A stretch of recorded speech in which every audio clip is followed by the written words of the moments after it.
제13회 언더우드 국제심포지엄에 오신 여러분 환영합니다. 먼저 언더우드 심포지엄을 위해 새문안교회 준비위원회 부위원장이신 원영희 장로님께서 기도하시겠습니다.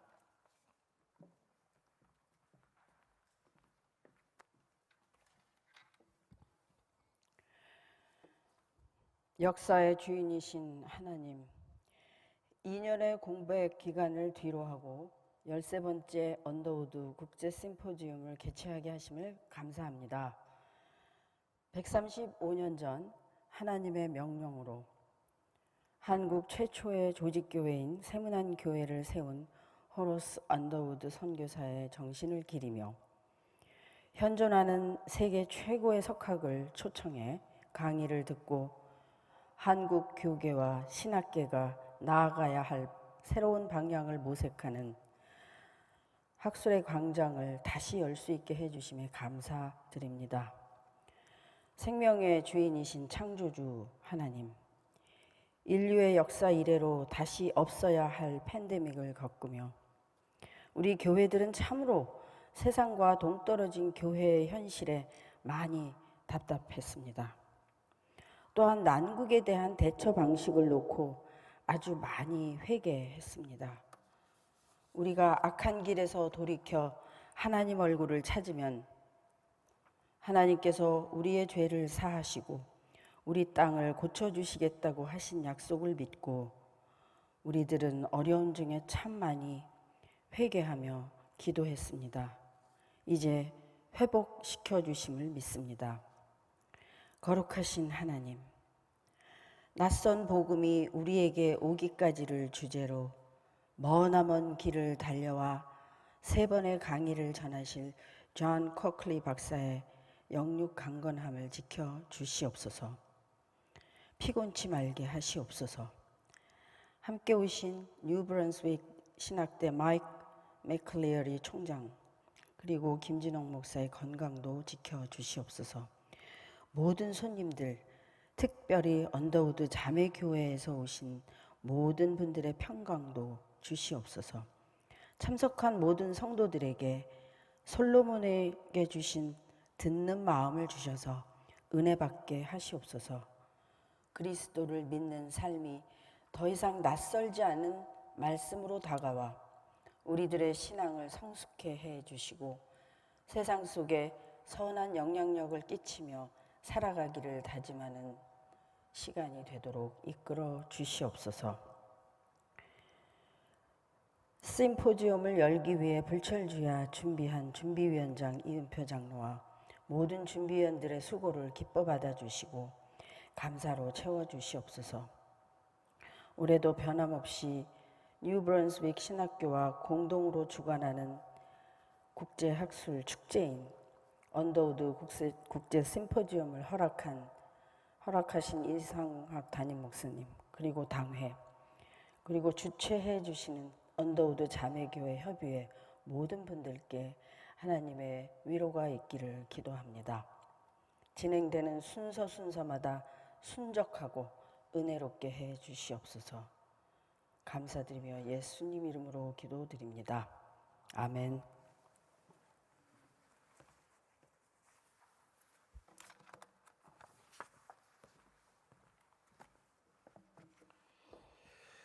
이제 새문안교회 담임목사이신 이상한 목사님 나오셔서 인사 말씀과 제13회 언더우드 국제심포지엄 개회 선언을 해주시겠습니다.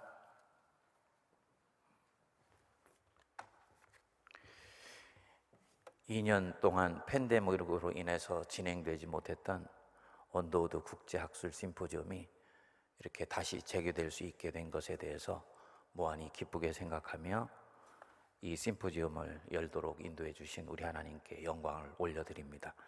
특별히 재개되는데 많은 어려움들이 있었습니다만 신실하게 모든 준비들을 진행해 주신 우리 관계자들과 또 새문안교회 또 뉴브런스윅에 섬겨주시는 분들에게 다시 한번 이 자리를 빌어서 감사를 드립니다. 지금으로부터 제13회 언더우드 국제학술 심포지엄을 시작하겠습니다.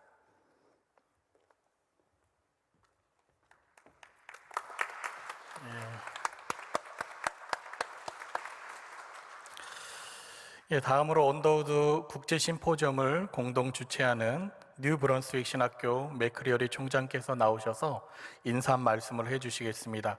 통역은 뉴브런스윅 신학교에서 오신 김진홍 교수께서 해주시겠습니다.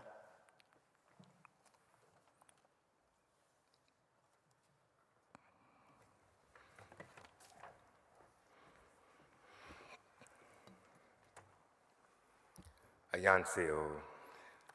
안녕하세요. It is great to be back and to be with you all once again. 이 자리에 다시 서게 돼서 너무나 기쁘고 영광입니다. I feel like the Apostle Paul when he said, I have great desire to be with you, even with like Jesus when he said, I have great desire to be with you. 사도 바울의 고백처럼 여러분 앞에 이렇게 다시 서게 되는 그 예수 앞에 서는 것과 같은 그런 갈망이 저에게 항상 있었습니다.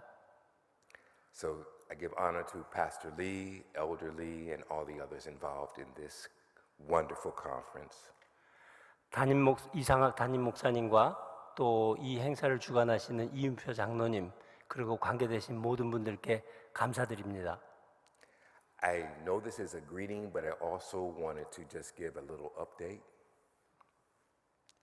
여러분이 잘 알고 계시겠지만 제가 여러분에게 좀 더 몇 가지 우리 학교에 관한 소식을 알려드리도록 하겠습니다. New-Brunswick Theological Seminary is doing well. 우리 뉴브런스윅 신학교는 코로나로 어려움이 있음에도 불구하고 저희는 잘 운영되고 있습니다. Since we last met, we've received $1 million grant to work with pastors and help them to be well. 제가 지난번에 만난 이후로 지난 3년 동안 저희는 우리 학자들과 학생들을 위해서 100만 불의 장학금을 수여받기도 했습니다. We've established a fellowship program with Rutgers University to train young people in spiritual justice and biblical justice. 아울러 러커스 대학과 함께 젊은 사람들을 양육하는 그 신앙과 정의라고 하는 프로그램을 또 함께 개설해서 운영하게 됐습니다. And to move our seminary, which is the first seminary in North America, to the next level, we've had two special accomplishments. 그리고 특별히 그 미주 지역에서 가장 오래된 우리 신학교가 최초로 두 가지 새로운 어크레디테이션이라고 해서 미국에서는 훌륭한 학교들에게 인준해주는 그런 과정이 있는데 그런 서티피켓을 받게 됐습니다. Yes. So our two accreditations, we have a new accreditation, which would allow us to do partnership things with other universities. 첫 번째는 그 미들 스테이트 어크레디테이션이라고 그 동북부 지역에 있는 모든 대학들이 연합하는 그런 프로그램인데 그 프로그램에 저희가 최초로 신학대학원으로서는 거기에 가입이 돼서 정식 멤버가 됐습니다. And a 10-year renewal of our accreditation to be a theological seminary. 또한 그 미국의 ATS라고 하는 미국과 캐나다에 있는 신학대학원들이 거기에 가입이 돼야 정규 신학대학원이 되는데 사실은 저희가 가장 오래된 신학교이기 때문에 그 ATS를 창설한 멤버의 교회 신학교이기도 합니다. 근데 10년마다 저희가 또 5년마다 감사를 받는데 이번에 저희가 학교 운영이 너무 건강하고 잘 돼서 10년이라고 하는 그 인준을 다시 받게 됐습니다. And for the computer engineers in the building and engineers in the building, we've upgraded all of our technology. 또한 이제 이 코로나 사태로 인해서 여러 가지 이 IT 장비에 대한 요구가 있기 때문에 우리 학교 건물 전체나 모든 우리 가르치는 프로그램들을 컴퓨터 프로그램이나 컴퓨터 장비에 대해서 새롭게 업그레이드 할 수가 있었습니다. We've gotten so good that Dr. Cha can stay here in Korea and teach classes in New Brunswick. 그래서 지금 이 자리에 참석한 우리 차재순 교수님 잠깐 일어나 주세요. 차재순 교수님이 예, 이렇게 한국에 와서 학생들을 리크루트 하는 일을 하시면서 동시에 여기서 온라인으로 수업을 이번 학기에 진행을 성공적으로 하셨습니다. 고맙습니다. Thank you.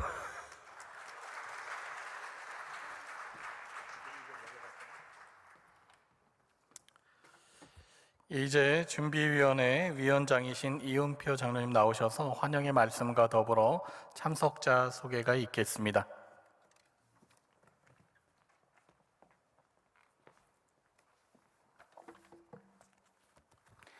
소개받은 이은표 장로입니다.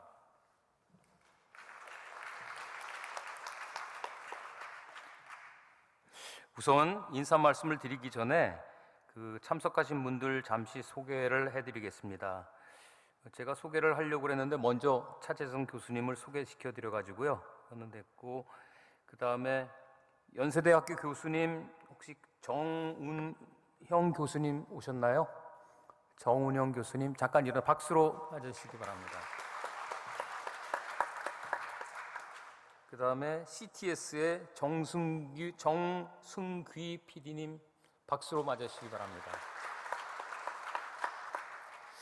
그리고 오늘 특별한 순서가 있는데 언더우드 논문상을 제정하였습니다. 수상자 6명을 한 분 한 분 소개시켜 드리겠습니다. 우선 박사 대상 양석진 박사님 잠시 일어나 주십시오. 네, 박수. 네, 그 다음에 박사 최우수상 이철홍 박사님, 그 다음에 박사 우수상 김혜자 박사님, 그 다음에 석사 최우수상, 대상 정신 목사님,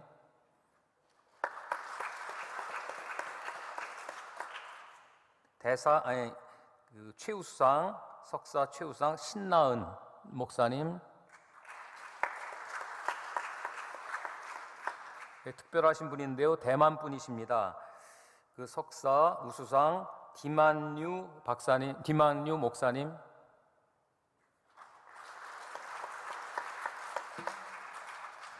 네, 감사합니다.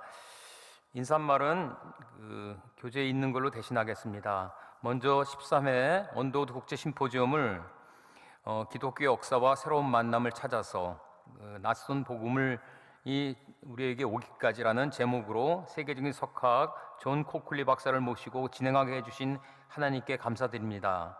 지난 3년간 코로나의 지속 확산으로 저희들 모두 심적으로나 육체적으로 많이 지쳐 있었습니다. 특히 이수용 은퇴 담임 목사님과 함께 언더우드 심포지엄을 시작하신 고 그레그 마스트 뉴브런스윅 신학교 전 총장님께서 코로나19로 저희 곁을 떠나신 사실은 참으로 가슴 아프게 합니다. 그러나 오히려 지친 상황은 절대자 하나님에 대한 영적 갈증을 더하게 합니다. 상대에 대한 갈증이 심할수록 더욱 알고 싶듯이 목사님이 설교뿐 아니라 더욱 근본으로 올라가 절대자 하나님에 대한 더 알고자 하는 욕구가 일어나는 것은 당연합니다. 마침 새문안교회는 언더우드 선교사를 파견한 뉴브런스윅 신학교와 그동안 12회 그리고 올해 13회에 걸쳐 언더우드 국제심포지엄을 이어오고 있었습니다. 이번에 내한한 존 코클리 박사는 뉴브런스윅 신학교를 설립한 리빙스턴에 대해 전기를 준비하면서 왜 리빙스턴이 뉴브런스윅 신학교를 설립하였는지, 언더우드를 파견할 당시 신학교의 정신은 무엇인지를 요한계시록 20장의 천년왕국과 연결하여 서술하고 있습니다. 코로나로 불확실한 상황 속에서도 언더우드 국제심포지엄을 원활히 진행되도록 격려해 주신 이상학 담임 목사님, 자매교회 목사님들과 백석준 목사님, 장석현 목사님, 그리고 뉴브런스윅 신학교 맥클리어리 총장님, 김진홍 교수님, 좌장을 맡으실 임성빈 전 장신대 총장님, 번역을 맡아주신 백충현 목사님, 원영희 장로님, 윤경진 권사님께 감사드립니다. 또한 새문안교회 많은 분들이 심포지엄을 위해 헌신하신 것을 감사드리며 바쁘신 중에 기쁜 관심을 가지고 참석해 주신 내외 귀빈 여러분과 성도 여러분들께 깊은 감사를 드리며 이번 심포지엄이 혼돈의 시대에 언더우드 선교 정신을 굳건히 하고 올바른 길을 제시하는 은혜의 자리가 되길 소망합니다. 준비위원장 이윤표.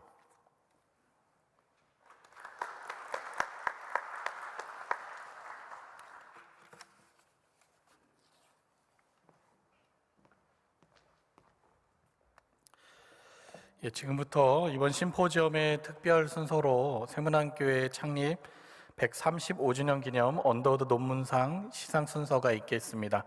사회는 논문상 심사위원장이신 백승현 장로님께서 진행하시겠습니다.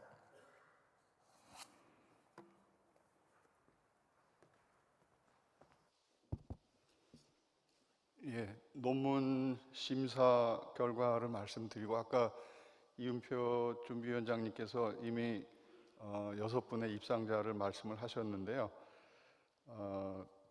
이번 언더우드 논문 시상은 지금 13차 저희가 국제심포지엄을 하고 있지만 금년에 처음으로 도입한 행사라고 할 수 있겠습니다. 우리 통합교단의 신학교들의 신학생들한테 응모를 하도록 공지를 했고요. 그래서 석박사 논문 25편이 응모를 했습니다. 그리고 심사위원으로는 장신대의 박세훈 교수님, 또 제가 학교를 모르겠는데 허남신앙대학인가 차명재 교수님, 또 우리 교회 백석준 목사님, 또 원영희 장로님, 이은표 장로님, 그리고 저하고 해서 2차례에 걸쳐서 심사를 했습니다. 심사한 결과 박사 논문 3편, 석사 논문 3편을 수상작으로 선정하였습니다. 박사 논문 대상 시상은 뉴브런스윅 신학교 맥클리어리 총장님께서 해주시고요. 그 이하 시상은 이상학 담임목사님께서 해주시겠습니다. 먼저 박사 논문 대상 시상을 양석진 박사님께 맥클리어리 총장님께서 시상하도록 하겠습니다. 양석진 박사님 앞으로 단상으로 올라가 주시면, 목사님 어디 계신지? 예, 거기서 주시면 되겠습니다.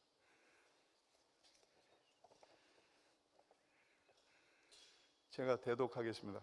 언더우드 논문상 대상 양석진, 기하는 박사학위 논문 디트리히 본헤퍼의 신학과 실천에 나타난 공적 신학 연구를 발표하여 언더우드의 선교 정신을 새기고 국내 신학 발전에 크게 기여하기에 위해 상을 드립니다. 2022년 5월 28일 새문안교회 담임목사 이상학, 뉴브런스윅 신학교 총장 미카 맥클리어리.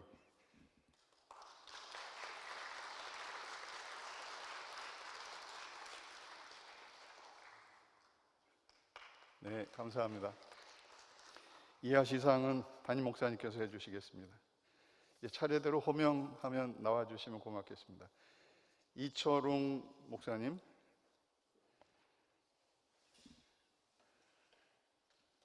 언더우드 논문상 최고상 베스트 어워드 이철웅, 귀하는 박사학위 논문 머리에서 가슴으로 카타파시스와 아포파시스의 통합적 관점에 따른 기독교 영성 수련 고찰을 발표함으로써 언더우드의 선교 정신을 새기고 국내 신학 발전에 크게 기여하였기에 위에 상을 드립니다. 2022년 5월 28일 이하는 정가동입니다.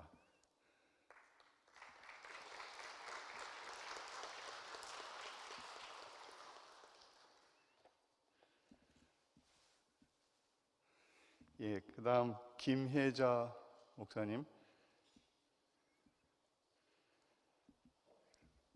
언더우드 논문상 우수상 Award of Excellence 김혜자, 귀하는 박사학위 논문 한반도의 평화 통일에 관한 연구 라인홀드 니버의 기독교 현실주의를 중심으로를 발표함으로써 언더우드 선교 정신을 새기고 국내 신학 발전에 크게 기여하였기에 위에 상을 드립니다. 2022년 5월 28일 이하 동문.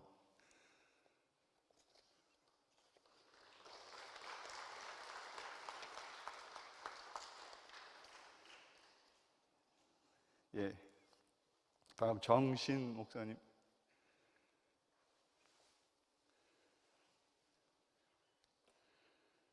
언더우드 논문상 대상 정신 귀하는 석사학위 논문 새로운 목회 패러다임으로서 일터 사역 연구를 발표함으로써 언더우드의 선교 정신을 새기고 국내 신학 발전에 크게 기여하였기에 위의 상을 드립니다.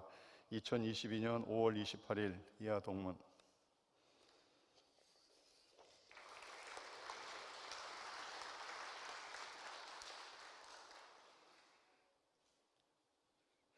예, 다음 신나은 목사님.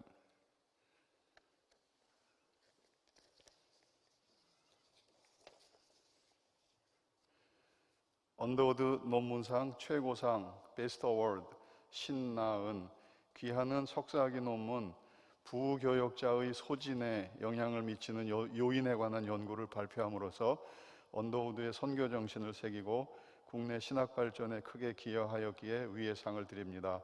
2022년 5월 28일 이하 동문.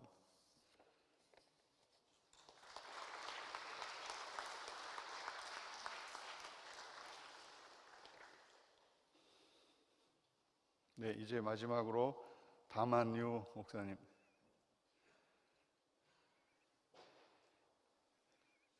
언더우드 논문상 우수상 어워드 오브 엑셀런스 담안유 귀하는 석사학위 논문 대만교회 청명절 추묘 예식의 토착화에 대한 신학적 연구를 발표함으로써 언더우드의 선교 정신을 새기고 국내 신학 발전에 크게 기여하였기에 위의 상을 드립니다. 2022년 5월 28일 이하 동문.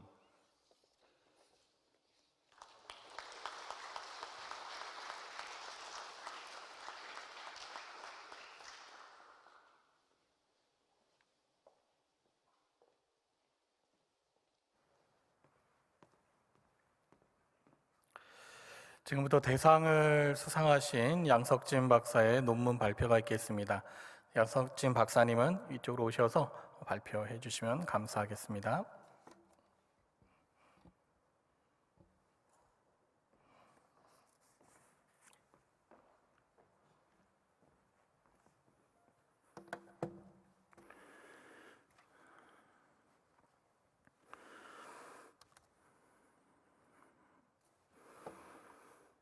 안녕하십니까. 저는 올해 장로회 신학대학교 박사과정을 졸업한 양석진 목사입니다. 마스크를 잠시 벗고 발표하도록 하겠습니다.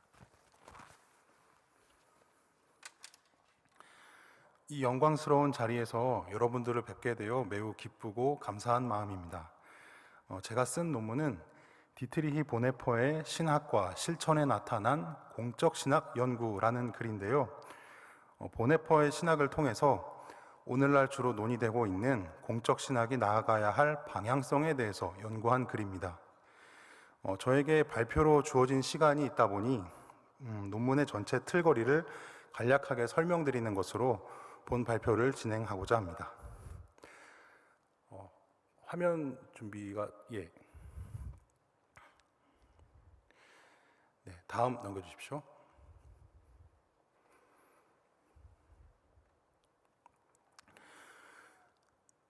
본 논문에서는 먼저 공적 신학에 대한 최근 논의들을 다루고 있는데요. 이 공적 신학이라는 것이 여러 나라에서 다양한 상황 가운데 전개되다 보니 그 성격이 운동적이고 포괄적인 그런 특징을 갖고 있습니다. 그래서 공적 신학을 이런 신학이다라고 한마디로 정의하기에는 어느 정도 한계가 있는 그런 상황입니다.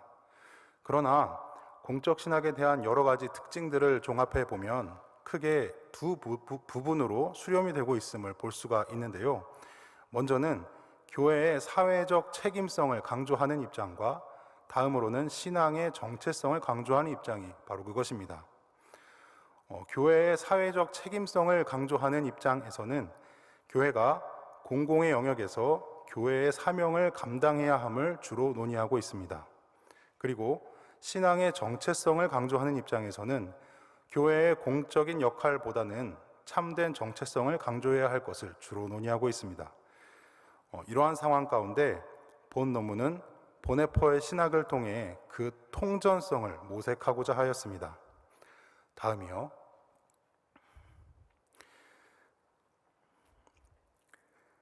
본 논문에서는 먼저 보네퍼의 삶에 나타난 공적 신학적 요소를 발견하기 위해 세 가지 중요한 주제들을 다루게 되는데요. 그 첫 번째는 화면에 보시는 것처럼 보네포의 죽음이 경건한 죽음이었다라는 것입니다. 이 경건한 죽음이라는 단어는 보네포의 전기 여러 곳에서 나오고 있는데요. 이 주제와 관련하여서는 이 보네포의 그동안 논의된 신학 논문들 가운데는 본 논문에서 처음 다루고 있는 주제입니다. 보네포와 각별하게 지냈던 치체스터의 조지 벨 주교는 이 보네포의 죽음이 신앙적인 차원에서 이루어진 죽음이었지만 그가 있었던 독일과 또 주변 국가들에게까지 공적인 영역에서 선한 영향력을 끼쳤던 죽음이었다라는 것을 말해주고 있습니다. 다음입니다. 두 번째로는 유대인 문제를 다루게 됩니다.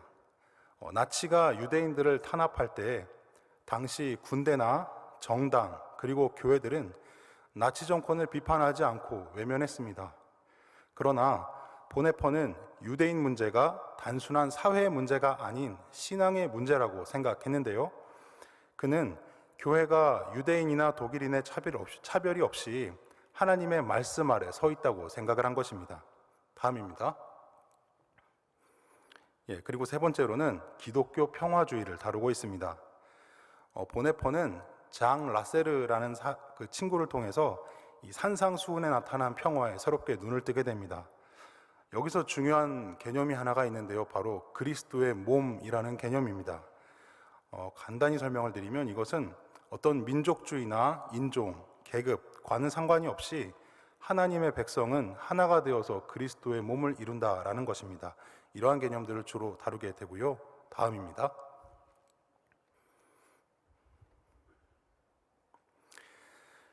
다음으로는 보네포의 신학이 담긴 주요 저서들에 나타난 공적 신학의 담론들을 다루게 됩니다. 각 저서들에서 공적 신학과 관련하여 주로 다루는 개념들은 이렇습니다. 글씨가 잘 보이지는 않으실 텐데 제가 간략하게만 설명드리겠습니다.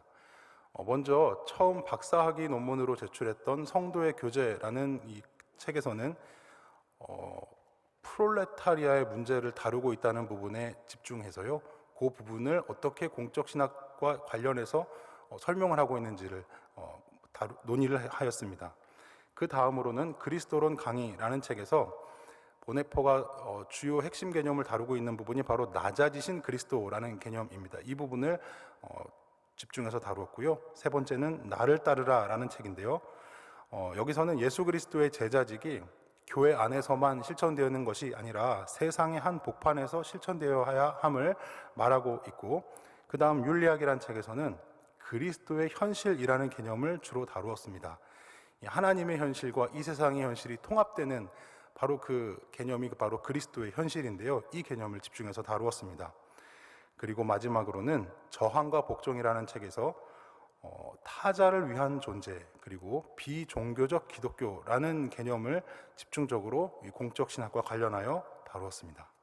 다음입니다. 마지막으로 이 논문의 결론부에서는 앞의 내용들을 토대로 공적 신학에서 신앙의 정체성과 사회적 책임성의 통합을 시도합니다.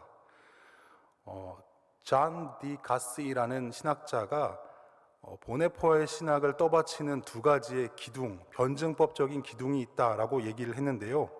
그 두 가지 변증법적인 기둥이 뭔가 하면 하나는 세상성이라는 개념이고 다른 하나는 신앙의 비밀훈련이라는 개념입니다.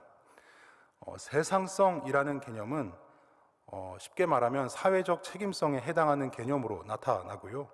신앙의 비밀훈련이라는 개념은 신앙의 정체성에 해당하는 개념으로 나타나고 있습니다. 보네포는 그가 다룬 후기 사상에서 이 두 개념을 음악적인 은유를 사용해서, 즉 대위법이라든가 정선율, 또 폴리포니와 같은 개념으로 통합을 시도하고 있습니다. 다음입니다. 칼 바르트가 교회와 세상의 관계를 동심원적 구조로 이해하고 있지만 보네포는 이보다 앞서 교회와 세상의 관계를 이미 동심원적 구조로 이해하고 있으며 그것을 단순한 정적인 동심원적 구조가 아닌 역동적인 동심원의 구조로 이해하고 있습니다. 즉 구심력과 원심력이 작용하는 이 소용돌이나 혹은 공전 궤도와 같은 그런 동심원으로 이해하고 있는 것을 볼 수가 있습니다.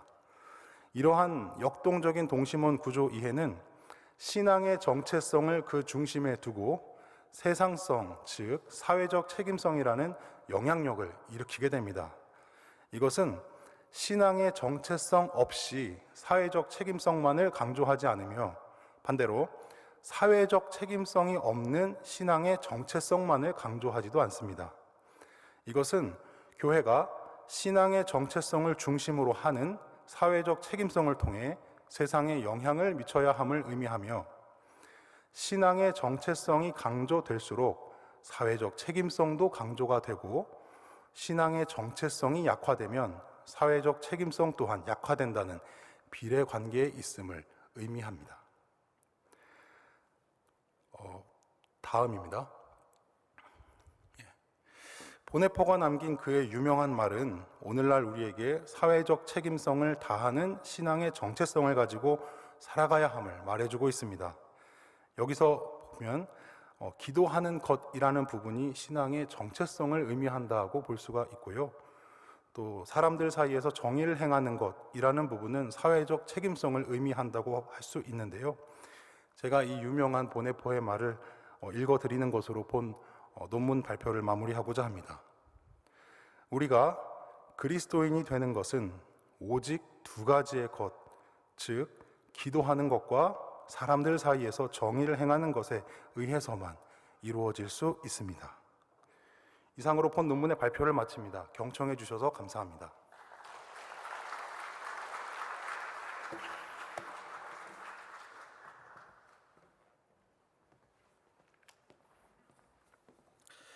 예, 귀한 논문 발표 간단하지만은 잘 들었습니다. 감사합니다. 예, 이제 모두가 기다리시던 오늘의 본 강연을 시작하겠습니다. 오늘 강사와 강연 내용에 대한 소개는 준비위원회 학술팀장을 맡고 계신 윤경진 권사께서 수고해 주시겠습니다.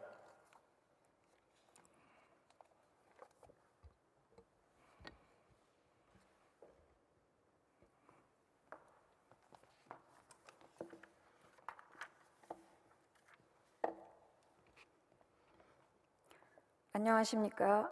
저는 제13회 언더우드 국제심포지엄의 학술팀장 윤경진 권사입니다.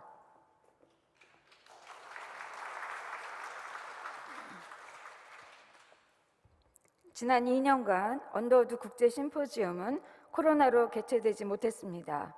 올해 코로나로 침체되었던 사회가 활기를 되찾고 교회도 회복되는 가운데 귀한 강사님을 모시고 언더우드 국제심포지엄을 재개하게 되어 먼저 주님께 감사드리면서 기쁜 마음으로 오늘과 내일 이틀간 강연을 맡아 수고해 주실 존 코클리 박사님을 소개해 드리겠습니다.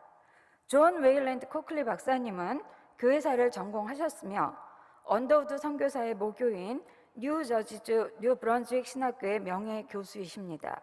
웨슬리안 대학교에서 문학사, 하버드 대학교 신학대학원에서 목회학 석사와 신학박사 학위를 받으셨으며 뉴브런스윅 신학교에서 32년간 후학을 양성하시다가 2016년에 은퇴하셨습니다.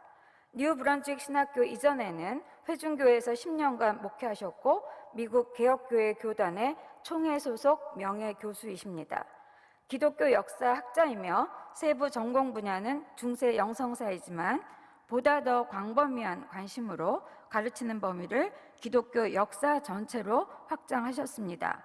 저서는 여성, 남성, 그리고 영적 권세, 뉴브런스윅 신학교사, 세계 그리스도교 역사 외에 다수가 있으며 많은 학술 논문 중 선교사 언더우드와 아펜젤러의 신학교 시절은 2015년 언더우드 국제심포지엄의 강연을 출판한 것입니다. 2019년 언더우드 국제심포지엄의 강사 사라 코클리 박사님과는 시숙지간이라고 하십니다. 이번 심포지엄에서 존 코클리 박사님의 강연은 총 3강으로 구성되는데 오늘은 그 첫 번째와 두 번째 강연을 진행하도록 하겠습니다. 잠시 후 진행될 1강의 주제는 홀 스토리입니다. 기독교 역사의 전체 그림을 그리며 성경에 관한 이야기의 형성과 전파의 과정에 대한 메타서사를 설명하실 것입니다. 이해를 돕기 위해 한국말 PPT를 준비했습니다. 영문으로 보실 분은 책자 20쪽부터 보시면 되겠습니다. 여기서 잠깐 Q&A 진행 방식에 대하여 말씀드리겠습니다. Q&A는 서면 질의로 받아서 이 강우 한꺼번에 진행합니다. 질문이 강의 내용 1, 2 중 어디에 관한 것인지 표해 주시면 진행을 원활히 하는 데 도움이 되겠습니다. 자, 그럼 오늘의 강사이신 존 코클리 박사님을 뜨거운 박수로 맞이해 주십시오. Please welcome Dr. Coakley with a warm applause. Dr. Coakley, would you come up to the podium?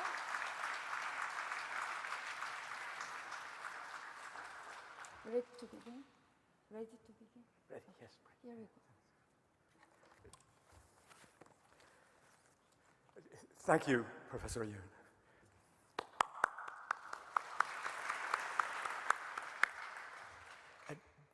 Before I begin, I'd like to take a moment to express my deep gratitude to Pastor Lee and the Samunan Presbyterian Church and to President McCreary and New-Brunswick Theological Seminary for giving me the honor of speaking to you today.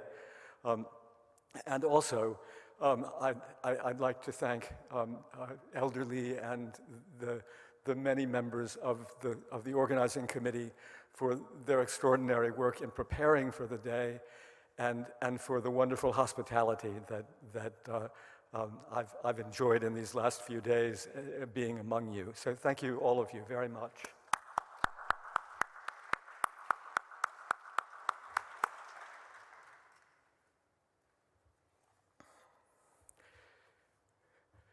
My first lecture is entitled The Whole Story, and I'll explain that title as I go along.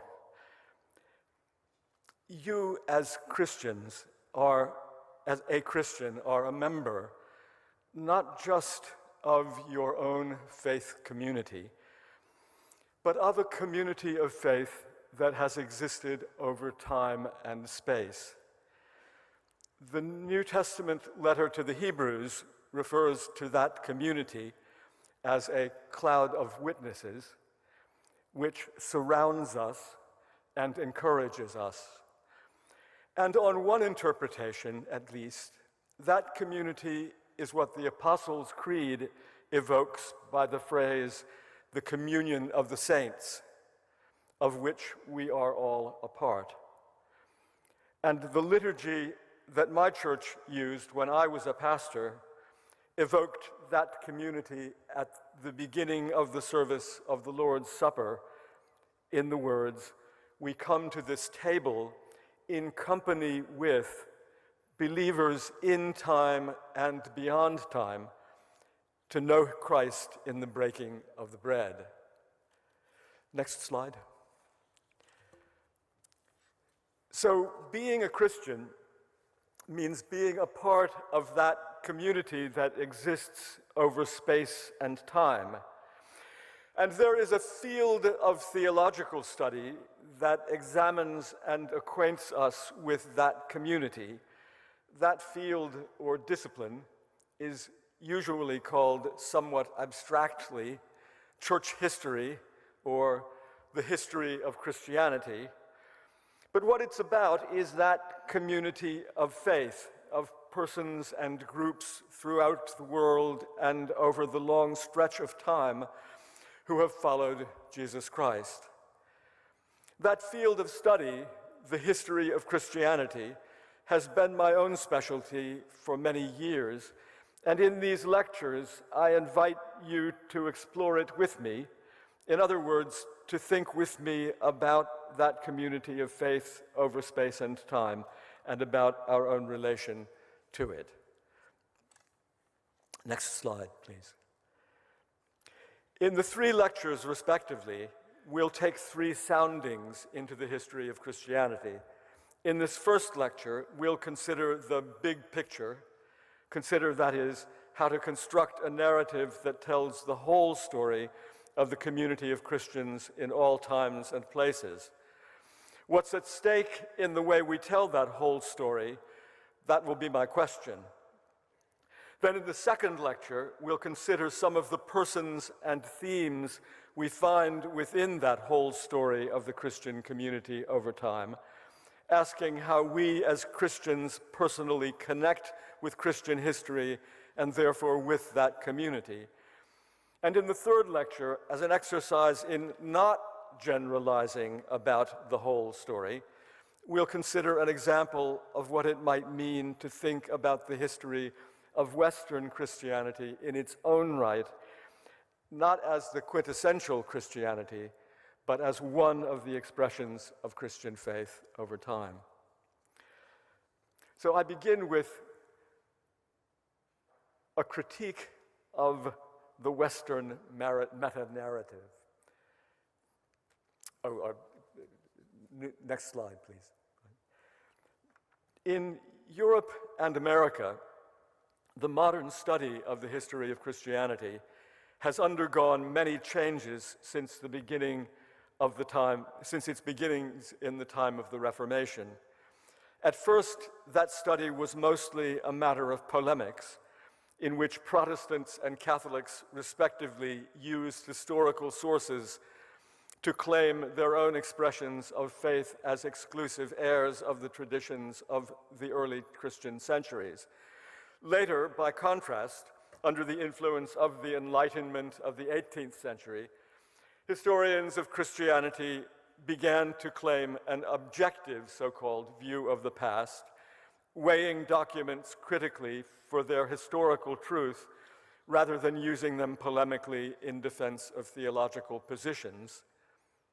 Still later, in the 19th century, Romantic ideas took hold, and historians conceived of the Christian tradition as something to be understood in terms of its own organic development over time as a living entity.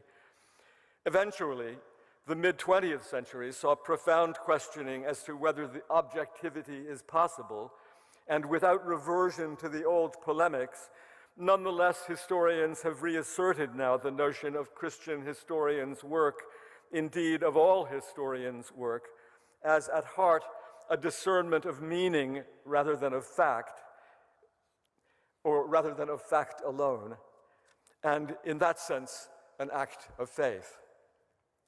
Amid those changes and debates, however, the shape given by Western historians to the broad story of Christian history, the meta-narrative of the whole of it. Oh, I'm sorry, I've forgotten again to change the slide. Thank you. This meta-narrative of the whole of Christian history was not in question. Basically, that meta-narrative began by, in this way, began by tracing the beginnings of the Christian movement from its origins in the life of Jesus in Palestine, through its spread around the Mediterranean basin, its eventual establishment as the religion of the Roman Empire, and the doctrinal councils of the 4th and 5th centuries that defined the Trinity and the doctrines of the nature and person of Christ, natures and person of Christ. But then the narrative turned from the Mediterranean basin northward into Europe and traced, as it were, the main trunk of the Christian movement through the European Middle Ages, covering the conversion of the Germanic peoples and the establishment of European civilization and Christendom, the rise of Christian ideas and institutions there, and then their broad reforming in the era of the Renaissance and Reformation of the 16th century, and then also their spread to the Americas, especially North America. In the process, this meta-narrative gave some attention to Eastern Orthodoxy, that is, to the Orthodoxy of Greece and the Slavic lands, and then also some attention to the ancient churches of the Middle East. But the history of Christianity outside the North Atlantic in the modern period was relegated to mission history, which was seen as a branch of that main trunk and dependent upon it. The overall assumption historians made by following this meta-narrative was that Christianity was basically a religion of Europeans and their North American descendants. Now, when I was in graduate school in the United States in the 1970s, this meta-narrative was the narrative we were taught, or perhaps it would be more accurate to say that it was the structure within which we encountered the history of Christianity, not a narrative we were presented with as over against some other alternative, but rather as an underlying given, something assumed. As the historian Justo Gonzalez has remarked, for Americans in particular, this narrative, this meta-narrative, as we found it in the structure of our textbooks, like Williston Walker's History of the Christian Church, served to present us with the Christian story as our own story. The narrative was like the trunk of, as Justo Gonzalez puts it, a large tree, perhaps a tall pine, with ourselves placed at the top, the growing edge of that trunk. Next slide, please. But toward the end of the 20th century, questions began to emerge about that fundamental narrative itself, and this requires a bit of explanation to put it in context. A place to begin is with the work of the historian Dale Irvin, who in an important article from 1991 entitled From One Story to Many, challenged this European meta-narrative of the history of Christianity. Essentially, Irvin's challenge consisted of two arguments.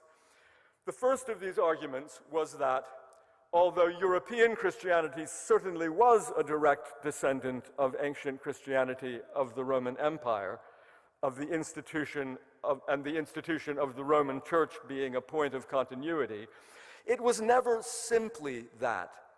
On the contrary, the establishment of European Christendom presupposed the conversion of the so-called Germanic peoples of the North, a conversion that by the very nature of the conversion process involved bringing the gospel into those existing Germanic cultures. In that sense, European Christianity, whatever it drew from the ancient Christian past, was culturally something new when it appeared. If we consider it as such, we see that European Christianity does not therefore have a status different from those other Christianities around the world that have appeared in the modern period and have been relegated to mission history, that is, as branches off the European tree. European Christianity was rather itself a branch, itself a product of mission history. Next slide, please. Irvin's second argument against the notion of a European meta-narrative of Christian history was to point out that European Christianity was not the only Christianity with roots in the ancient Mediterranean that has survived past antiquity, even to the present day. There are other such Christianities equally old.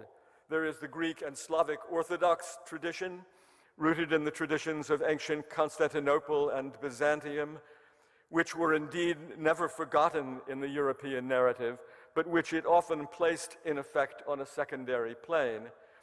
There is also the Christianity of Ethiopia, which, with its own traditions and its own rootedness in local Ethiopian culture, dates back to the 4th century. And there are several other Christian traditions that date back even further and have survived in countries under Islamic rule, including the Coptic Christians of Egypt, the Christians of the Syrian Orthodox Church in the Levant, and those of the so-called Church of the East, whose origins were in ancient Persia rather than the Roman Empire, and who, in the early Middle Ages, brought the gospel to India and to China. So Irvin was saying in these two arguments that European and by extension North American Christianity is one of the Christianities, one of the many Christianities that exist. We can call it, in Justo Gonzalez's phrase, using a term that's a bit more precise, we can call it North Atlantic Christianity. It has a history to be respected in its own right, but that Christianity, the one rooted in European history and culture, has no claim to status above the others. And for Irvin, next slide, please. And for Irvin, this equality of other traditions with the European one was not simply a matter of other traditions' claim to ancient roots. He was also, in effect, asserting that newer Christian communities too, notably those that have come into existence with the help of North Atlantic missionaries, have the same status and deserve the same narrative historical treatment as does that tall pine tree of the European-based narrative. The reason for this, and here it's important to note a fundamental assumption Irvin was making about the nature of the Christian faith, an assumption to which I'll return. The reason is that all Christianities are the product of the assimilation of the gospel into an existing culture. I want to revise my wording a little bit from what you have in front of you. I say assimilation. The word assimilation is a bit dangerous, I think, and so I'm going to leave that. I'm going to try to speak instead of the encounter of Christianity with existing cultures. The assumption here is not that the gospel does not exist outside of, the assumption here is that the gospel does not exist outside of culture, but always exists in the context of and is expressed in terms of the culture in which it has emerged. And this fact applies equally to the Christianity of Europe and to that of the most recently appearing Christian community in, say, Africa. It means that histories of non-European and non-North American Christianities are most properly understood and chronicled in terms of the cultures to which they belong, out of which they grow, and in which they take shape. Next slide. To return then to the grand narrative of Christian history and to the question of the meta-narrative, if indeed Christianities are to be understood in terms of or always in relation to the cultures to which they belong, their histories should not be subordinated to or imposed upon by the history of one of the Christianities, whether we call it Western or European or North Atlantic. And so, Irvin concluded that the best way to proceed to write the history of Christianity would be to avoid constructing any overarching meta-narrative of the whole. And thus he wrote that he questioned, and I quote him here, whether we can or even should attempt to speak meaningfully of the history of the Christian church through time and different places, no more than we today can or should speak of one cultural form of Christianity, so the heritage of this religion should be regarded as plural. And so Irvin, concluding his article, made a proposal. He proposed that, and I've italicized this, rather than attempt to write or envision any single narrative of the history of Christianity, historians should write that history as distinct narratives of individual, separate Christian traditions, as these have appeared in many separate cultures and that have assimilated the gospel. Next slide. Now, within a few years of making that proposal, Irvin acted on it decisively.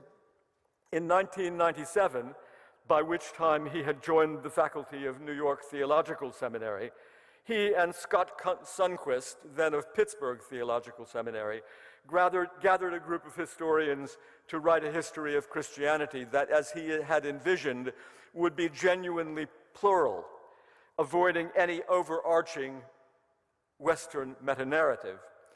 I was a member of that group as it advised Irvin and Sundquist on writing the first volume of their history, and which covered the period to 1453, and I found our meetings fascinating. The members of the group were Christian historians from all over the world, I found the learning represented in the room to be very impressive, and the insights for me often quite new. For instance, I remember the Nigerian historian, the late Ogbu Kalu, framing the history of the 16th century in his region, West Africa, that is the very period that in Europe had been so central and important as the period of the Reformation. I remember him framing it in terms of the nickel trade in West Africa and making the argument that economics and especially the trade of metals had the profoundest effect on religious life. That's just an example of the sort of insight you get from a historian looking at the history of Christianity from a different place. Irvin and Sundquist, at our meetings, would submit drafts to us prior to each meeting, and then the meeting itself would receive our barrage of comments and criticisms. The first volume was then published by Orbis Press in 2001, and I began using it in my teaching right away. And then along with Andrea Sturck of the University of Florida, I was designated to prepare a collection of primary source readings, that is documents, which was based on the same commitment to avoiding a single overarching narrative, but instead aimed to present students with the possibility of a direct encounter with actual documents that reflect the variety of Christian traditions that existed before the modern era. Next slide, please.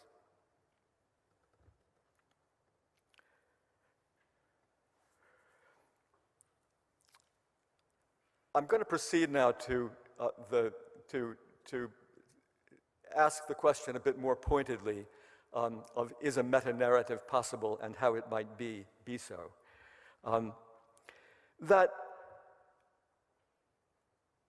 one might object that in the terms in which I have described it, the rationale that Dale Irvin proposed for a history of Christianity was a negative, not a positive rationale, in the sense that it called for the abandoning of the so-called Western meta-narrative of the history of Christianity without suggesting a replacement for it, but instead proposing only what may at first look like a kind of fragmentation of the history of Christianity itself into a series of local Christian histories.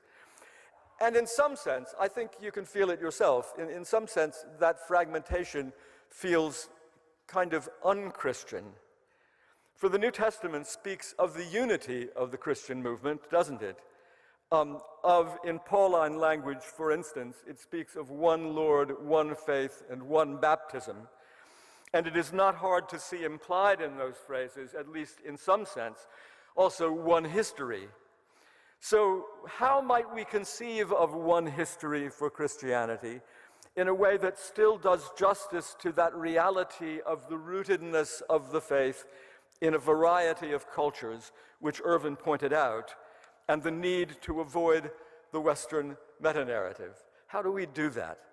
Next slide, please. For an answer to that question, I want to turn now to the work of two scholars in particular who have, I believe, laid a foundation for reclaiming an overall narrative approach to the whole of Christian history with due attention to the insights that, for instance, Irvin had put forth. These two are Lamin Sanneh and Andrew Walls. Not incidentally, both of these figures had experienced firsthand the growth of Christianity beyond the West that has become so clear in the last few decades, and their vision of the whole of Christian history, which they largely share, comes out of insights from that experience. Now, to explain this vision that I find implied in the work of Walls and Sanneh, I'll come back a little bit later to speak of Andrew Walls, but I'd like to start with Lamin Sanneh, a figure who I think may be familiar to some of you. Sanneh was born in West Africa in 1942 in the country of Gambia. He was from birth a Muslim, but he converted as a young man to Christianity, and later as a scholar in Britain and the United States, he wrote extensively about the remarkable vitality of Christianity as an indigenous movement in modern Africa. Almost single-handedly at first, throughout his career, Sana challenged the widely held assumption that Christian mission from the West in the modern era had simply been the servant of Western imperialism, and basically called that notion into question. Sana died in January of 2019, much lamented. Next slide, please. Sana's perception of the particular genius of Christianity found expression in his groundbreaking 1989 study, Translating the Message, The Missionary Impact on Culture. There he stated as a thesis that Christianity from its origins acted so as not to be limited to the languages it started with, namely, what? Hebrew and Aramaic, right? The languages of Jesus and his disciples. Rather, Christians acted again and again to translate their message into other languages and thus to other cultures. Now, if you think about it, this move to translate the message into other languages and cultures is the thing that we hear about in the book of Acts, symbolically at Pentecost, and more concretely at the Council of Jerusalem in Acts 15 and Galatians 2, when it's agreed that Paul and Silas will carry the gospel away from the culture in which it began, away from Jerusalem and the Greek-speaking Gentile, and away from Jerusalem and to the Greek-speaking Gentiles. And of course, as we see Paul in action doing so in all his letters, this is the so-called Gentile breakthrough, as Sana puts it. And indeed, it's nothing new to see this set of events as marking the beginning of the spread of Christianity. But what Sana argues excuse me, is that this Gentile breakthrough established a basic distinctive pattern for mission that Christianity has followed throughout its history, a pattern with unique implications for the relation between religion and culture. Next slide, please. For Sana, the distinctiveness of this Christian notion of translation is best understood by comparing Christianity with Islam. Now, Islam, like Christianity, is a missionary religion. Arabic, the language of the Quran, has for Muslims, as Sana puts it, the status of a revealed language, unquote, indeed being considered as the very language of God, the sound of which is the very sound of heaven. And embracing Islam, the new believer, the missionized believer, if you will, in whatever culture, whose native tongue, at least the ones whose native tongue is not Arabic, that believer does not come to an understanding of the Quran in his or her own language, does not receive the word of God in translation, in other words, but rather hears it and receives it in Arabic. The language and the prescriptive texts, not being subject to translation, therefore do not change. The Islamic practice of the preservation of the untranslated Word of God is fundamental to the spread of Islam. That practice has the effect of establishing a sacred space within the communal worship in the mosque, as well as within individual acts of devotion, which is constant and the purity of which is assumed in a certain sense. Therefore, this fact is a great leveler which puts all devout Muslims on an equal footing in the prescriptive acts of worship. For a semi-literate person who understands the Arabic words only imperfectly, participates in the same veneration of the sacred words and texts as does the most learned scholar. And in becoming Muslims, people enter into the space that is dependably established and unchanging space of sacred language, no matter what their background or learning or status. One acquires a place in that space by acquiring, in effect, a new language that, though of superior status, coexists with one's own vernacular language, assuming one is not already an Arab. But the vernacular is not to be confused with the sacred language or to share its function. That is, the message of the Quran is not to be translated into another language, but must remain in its own language. And the characteristic way in which Islam, as a missionary religion, historically has spread into new cultural contexts is by the setting up of Quran schools where children memorize portions of the sacred text in Arabic, thus acquiring a place within the bounds of their society in that pure sacred space set apart and defined by the sacred language. And this is the way in which Islam has taken root within a given culture. Next slide, please.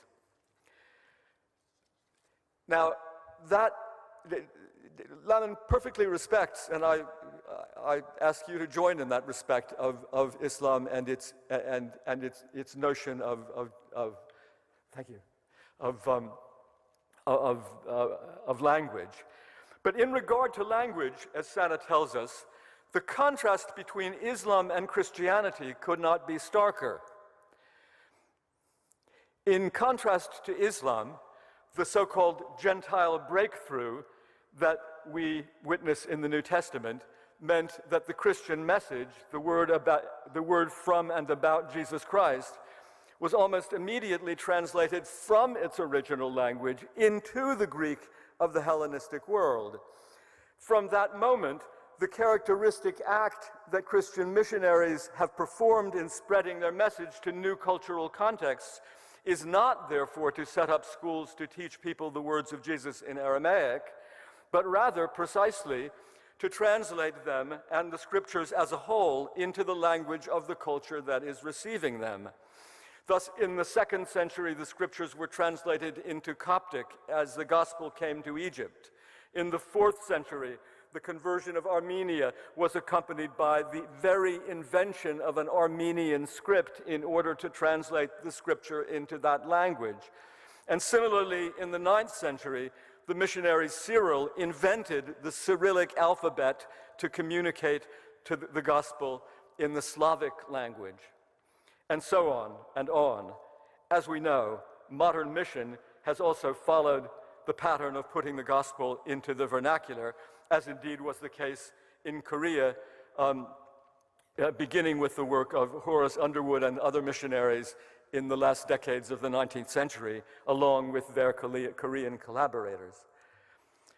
Next slide, please. Now, that contrast that Sana draws between Islam and Christianity in terms of language is fundamental for him. This character of Christianity as a religion of translation is not to be understood narrowly as though it were only about the language of the scriptures, for it carries a much broader significance in terms of the implied relation of religion to culture. To take the classic example from the early Christian centuries, Greek-speaking Christians applied to Jesus the Greek title logos, right? A Greek word meaning word or reason, with divine connotations as attributes of the divine. It was a word already in use in philosophical texts. We see this application occurring already in the opening words of the Gospel of John, and then with profound consequences, we find it developed in the writings of church fathers, such as the 2nd century figure Justin Martyr, or the 3rd and early 4th century figure, the 3rd century figure Origen of Alexandria. This introduction of the word logos was in fact an act of translation. That is, it was an attempt to take the person and work of the Palestinian Jesus of Nazareth and communicate these to the Greek culture in terms that the culture would understand. In the process, it introduced assumptions from the Greek culture about, for instance, the timelessness of the divine, which is a sort of fundamental assumption the Greeks made that would have been strange to Palestinian Judaism, probably. It also provided a new vocabulary for connecting Jesus with God's act of creation. It also created some difficulties around the relation of Jesus to the Father by calling him the very Word of God. And it foreshadowed the difficulties that later controversies would encounter over the danger of failing to recognize the significance of his human suffering, which Greek theologians had to really struggle with, given that he was seen as the divine Logos. The example shows how the gospel was not just heard by the Greeks, but it was translated into the terms of their culture. Next slide, please. We could cite many examples from early Christian history of this translation of Christian terms and ideas into particular cultures, including, of course, the decision by the Korean translators of Scripture at the turn of the 20th century to use as a term for God the word Hananim, a word already, as I understand, and you would know better than I, full of cultural connotations, a word with a deep presence, as again I understand, in Korean religion and culture. Also, there are the intriguing cases of the so-called African independent churches in the 20th and now the 21st centuries, who find certain religious practices in the Scriptures that are consistent with their existing cultural practices. For instance, practices of healing and intercessory prayer and assumptions about sexual ethics, and they criticize Western missionaries for their cultural translation of the Scriptures in ways that to the Africans appear to marginalize or minimize such practices. Next slide, please. Now, the dynamic of translation makes for a certain messiness and ambiguity. This is already implied in the Pauline Gentile breakthrough, the first great act of missionary translation, for it involves, in a certain sense, a destabilization of the original message. Stated most bluntly, the fact of translation, and here I quote Sana, quote, forces a distinction between the essence of the message and its cultural presuppositions, with the assumption that such a separation enables us to perform the primacy of the message over its cultural underpinnings. That is, the act of translation assumes that what is translated in its original form would not be adequately comprehensible to the culture into which one is translating it if it were not translated. This is, at one and the same time, makes it necessary to conceive of some kind of essence of the original, a problematic proposition, but almost inevitable. Here, say, the person and work of Jesus Christ, apart from its own culture, and it affirms that the culture into which you are translating it, in Paul's case, that of the Hellenistic world, but also, for that matter, medieval Europe or modern West Africa or Korea, is as authentic a destination for the Word of God as was the Palestinian culture of the original. In other words, there's nothing sacred about the Palestinian context of Jesus, and also nothing sacred, nothing uniquely sacred about any mission field either. It is also true, however, that though we always find the gospel in translated form in a given culture, the character of the gospel itself is such that it retains its claim to be critical of the culture into which it has been translated. It is not simply absorbed, and that's where I begin to question my use of the word assimilation, but always in some sense transcends the culture, and that fact leads us back to the question of a meta-narrative. Question, once again, is this: how is it possible to conceive of the Christian movement as a whole, to glimpse its potential for transcendence of culture, even as we acknowledge it to be, according to the rules of its defining dynamic of translation, firmly culture-bound. Next slide, please. This last section of the lecture I've entitled The Meta-Narrative Revisited. So coming back now to the matter of a meta-narrative for the history of Christianity, I turn to Andrew Walls, who died in August 2021. He was a British historian and a Methodist lay preacher who began his career teaching in universities in Sierra Leone and Nigeria, in West Africa, that is. In terms very similar to those of Sana, he wrote of Christianity as a religion of translation. In comparison to Sana, though, Walls addressed himself more specifically to the problem of the meta-narrative, to the difficulty, that is, of telling the story of Christianity as a whole, the difficulty that Irvin called our attention to. Walls presents that difficulty very clearly in a well-known passage in one of his essays where he imagines an alien from outer space journeying to the earth repeatedly over time, and in each case observing Christians. And I think Elder Lee has done a wonderful job on the PowerPoint slide of diagramming these visits. So I'll summarize them to you. This is all a bit tongue-in-cheek. On the visit, this is an otherworldly visitor, right? A Martian who's come to the Earth. On the visitor's first trip in the year 37 AD, the visitor witnessed the original congregation of Christians in Jerusalem, who, following the Jewish rituals and laws, and lived normal family lives as married persons. They were part of the life of the synagogue. Then on his next visit, 3 centuries later, in 325 AD, the outer space visitor attended the Council of Nicaea, where he saw a large group of church leaders who spoke Greek, not Aramaic, who were hostile to Jewish ideas of ritual, who thought church leaders should not marry, and who talked about Jesus in a way totally different from the way the earlier Christians in Jerusalem had talked about him, not discussing his role as Messiah for the Jews, but rather debating what his essence was.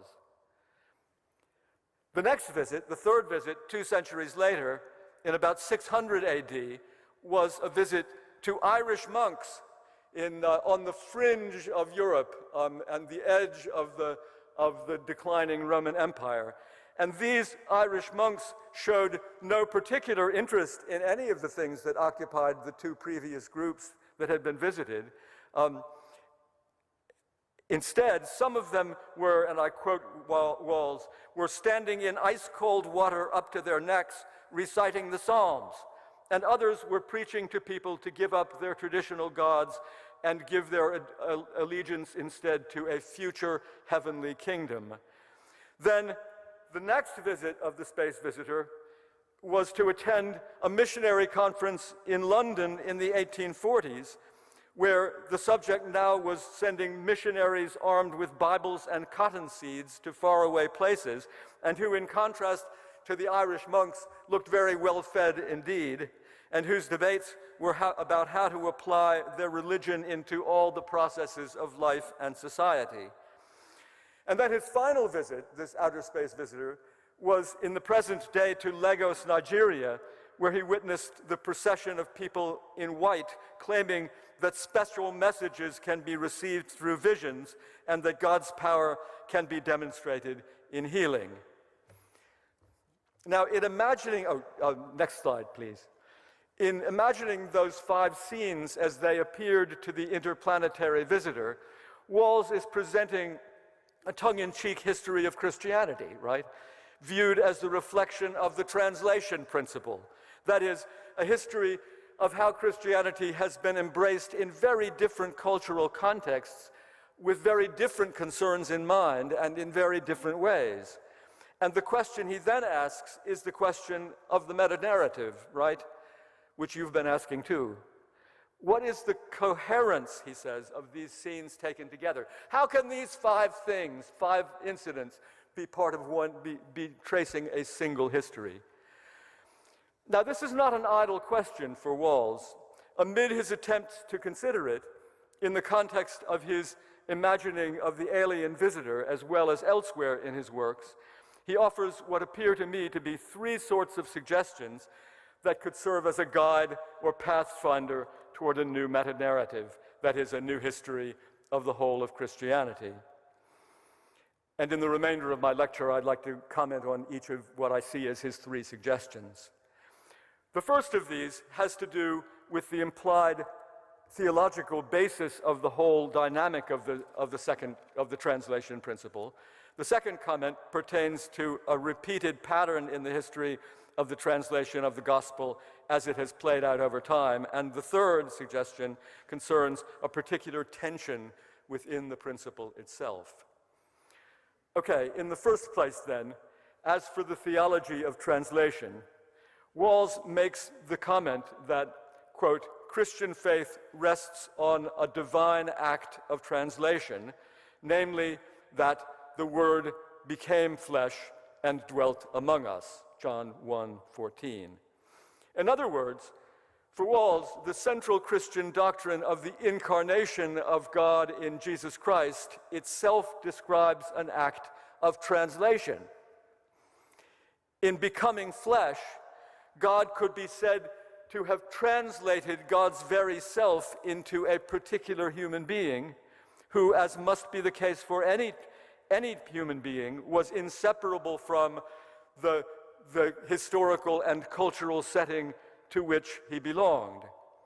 And the subsequent history of Christianity, insofar as it takes the form of a series of further translations into other historical and cultural settings, can be seen as metaphorically, or perhaps actually substantively, as an extension of the incarnation itself.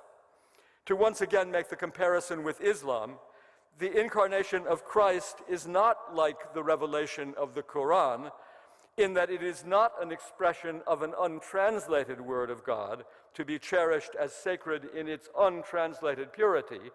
Rather, the incarnation is precisely a translation of God into the person of Jesus, specifically into the cultural language of the time and place of his appearing. And thus, for Christianity, the particularity of the cultural language into which the revelatory act occurred has a precise parallel in the cultural particularity of the incarnate Christ, and on the analogy of the incarnation, the cultural languages of people who subsequently embrace the Christian faith are inseparable from the faith they embrace, the translation principle being, in this sense, a reflection of the incarnation itself. Thus, the history of Christianity, in all its cultural variety over time, can be said to have a unifying principle in the incarnation, or perhaps it's better to say a unifying principle in the dynamic of the incarnation. Next slide, please. So that is Walls's bombshell, as it were, his essential insight, that mission and the spread of Christianity is itself an extension of the incarnation or of its dynamic. And that, I'm saying, is the first suggestion I'm raising from him. But if the reflection of the incarnation is one characteristic of Christian history that could help define the larger narrative, Walls also suggests a second characteristic in what he calls the serial nature of the history of the translation of the gospel into cultures. Walls notes, as a particular contribution of the historian Kenneth Scott Latourette, whose dates are 1885 to 1968, as a historian of Christianity, that Latourette, who wrote the classic modern account of the spread of Christianity over time, was acutely aware of the fragility of churches and saw that the history of Christianity in geographical terms is a story not just of advance, that is, of the Christianization of previously unevangelized populations, but it is also a story of recessions, that is, the disappearance of Christianity in places where it had been formerly strong. Walls adduces the example of Christianity that was thriving in North Africa in early Christian centuries, the era of Tertullian and Augustine, which had mostly, however, disappeared already by the High Middle Ages, and as Islam had taken over that area. And Walls calls attention to the stunning decline of Christianity in Western Europe in the 20th century after its many centuries of cultural ascendancy. Once again, the contrast with Islam is evident. And I quote Walls again, contrast the position of Islam in Arabia with that of Jerusalem, the first major center of Christianity, or of Egypt and Syria, once almost as axiomatically Christian as Arabia is now Islamic. Contrast that with, quote, the cities once stirred by the preaching of John Knox or John Wesley, that is, cities in Europe and Great Britain, now full of unwanted churches doing duty as furniture stores or nightclubs, unquote. Next slide, please. This fragility or vulnerability of Christian communities, Walls suggests, is itself not unrelated to the translation principle in the sense that, again, unlike the Quran, the gospel must continue to be translated, quote, must continuously enter into vernacular culture and interact with it, or it withers and fades. All of this gives Christianity as a whole a serial form, whereby it consists of a series of eclipses followed by flourishings. Thus, the Palestinian form of the Christian faith disappeared as the ancient Hellenistic one began to flourish. Then the ancient Hellenistic form was overtaken by that of the so-called barbarians in Europe, and eventually the European form has declined precipitously as new forms of Christianity in the southern hemisphere are on the rise. The faith has historically followed this pattern, whereby it declines in one place only to pass the torch to another. So if Walls' first suggestion is about the translation principle as an extension of the incarnation, and the second is his frank dealing with the fact of the fragility of Christian traditions in cultures over time, here's the third suggestion I would raise from Walls. And next slide, please. Finally, a third characteristic of the history of Christianity that for Walls could inform a meta-narrative is a certain tension he finds coexisting there with the translation principle. For he acknowledges that next to the consistent tendency of the gospel to be assimilated into cultures in ways particular to those cultures, the translation principle given such emphasis by himself and Sana, there is always at work what he calls a universalizing factor as well. This is what he calls the pilgrim principle. He understands this universalizing factor or pilgrim principle as emerging from the fact that when cultures take Christianity on themselves, they also take on, in a certain sense, the previous history of Christianity in cultures other than themselves, not necessarily uncritically, but putting themselves into necessary dialogue with those other traditions, and they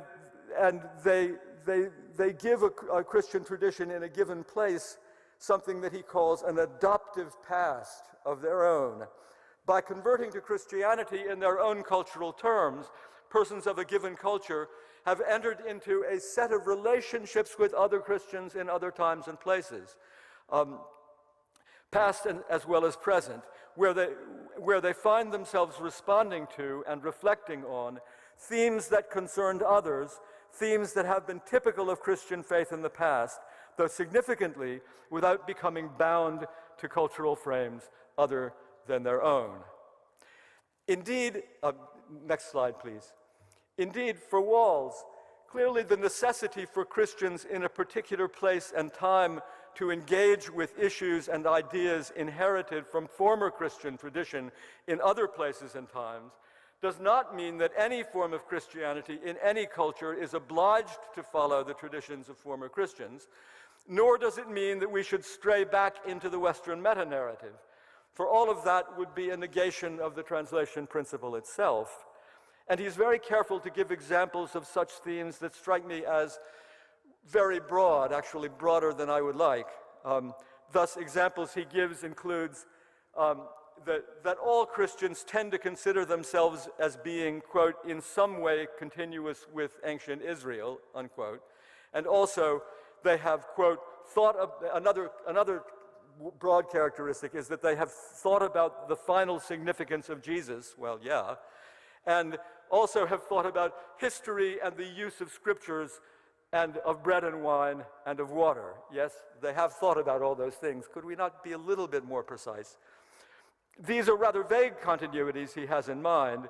He stops far short of saying that any doctrine, even the doctrine of the Trinity, or that of the two natures of Christ, those doctrines of Hellenistic origin for him, that any of those are of the essence of Christianity, only implying that to think about such a thing is typical and indeed maybe even necessary to Christianity wherever it's found. So, I conclude. Where should we stand in relation to the views of Sana and of Walls? Or let me put it more personally, where do I stand? Here I conclude with 2 points. Next slide, please. The first is that, however one might or might not attempt to follow Walls's guidance in forming a meta-narrative of church history, and I myself would tend to be more specific in speaking of continuities over time, still I think it has to be admitted that his approach is a profound and specifically Christian response to the problem of the Western meta-narrative, as it was pointed out by Irvin, in its complicity with colonialism. It's true that we might be tempted, at first glance anyway, to regard Walls in his willingness to include such a wide sweep of Christian expressions in the history of Christianity as a detached social scientist observing from afar, rather than as a committed Christian. But as we've seen, I think, just now, this is not the case with Walls, for the translation principle for him is theologically rooted in the doctrine of the Incarnation, which for him underlies even his inclusion of some expressions of Christian belief that might understand Jesus in terms that avoid speaking of incarnation, and that commitment goes deep in the very comprehensiveness of his vision. But my first point is that I think we should take Walls seriously. Next slide, please. But the second point is that in accepting with Walls, and indeed Sana, that the translation principle can determine the shape of a large narrative of the history of Christianity, we are not obliged to give up or minimize our own culturally shaped understandings of Christian faith, whether they be American or West African or Korean. We should be critical of these, of course, of our own expressions. We should be critical of them in a prophetic spirit and listen carefully to the traditions of other Christians, past and present. But we must not imagine that we lack our own narrative within that broader narrative, or that the convicting power that brought the gospel to us in our own cultural setting is any lessened by the fact that there are other narratives or other understandings. Thank you.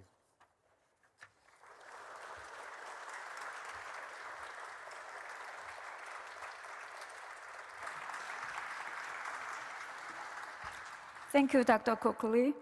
Let's give him a big hand with thanks again.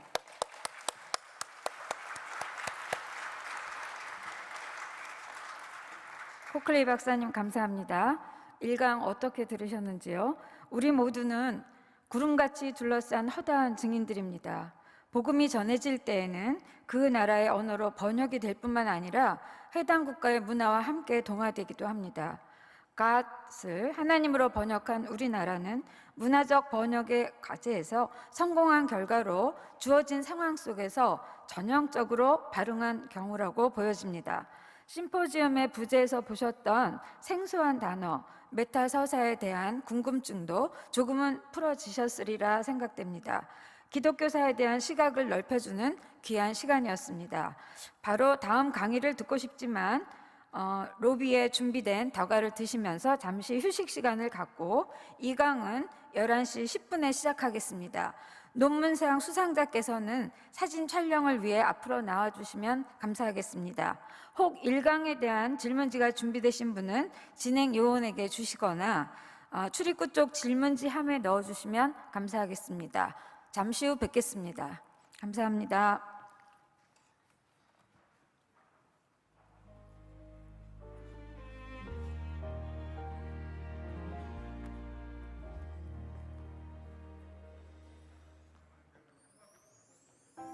안내드립니다. 잠시 후 2강을 시작하겠습니다.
이제 코클리 박사님의 두 번째 강연을 시작하겠습니다.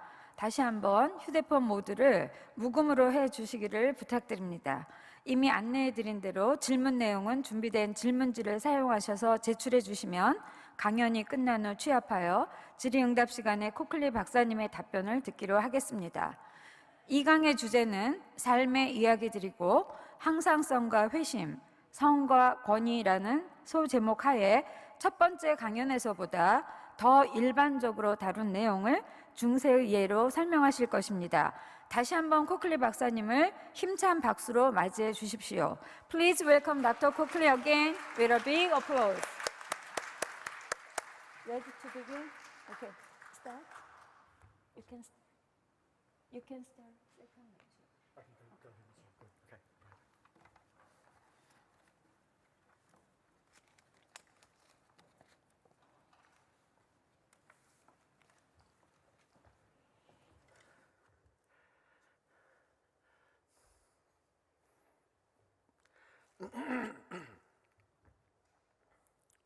Excuse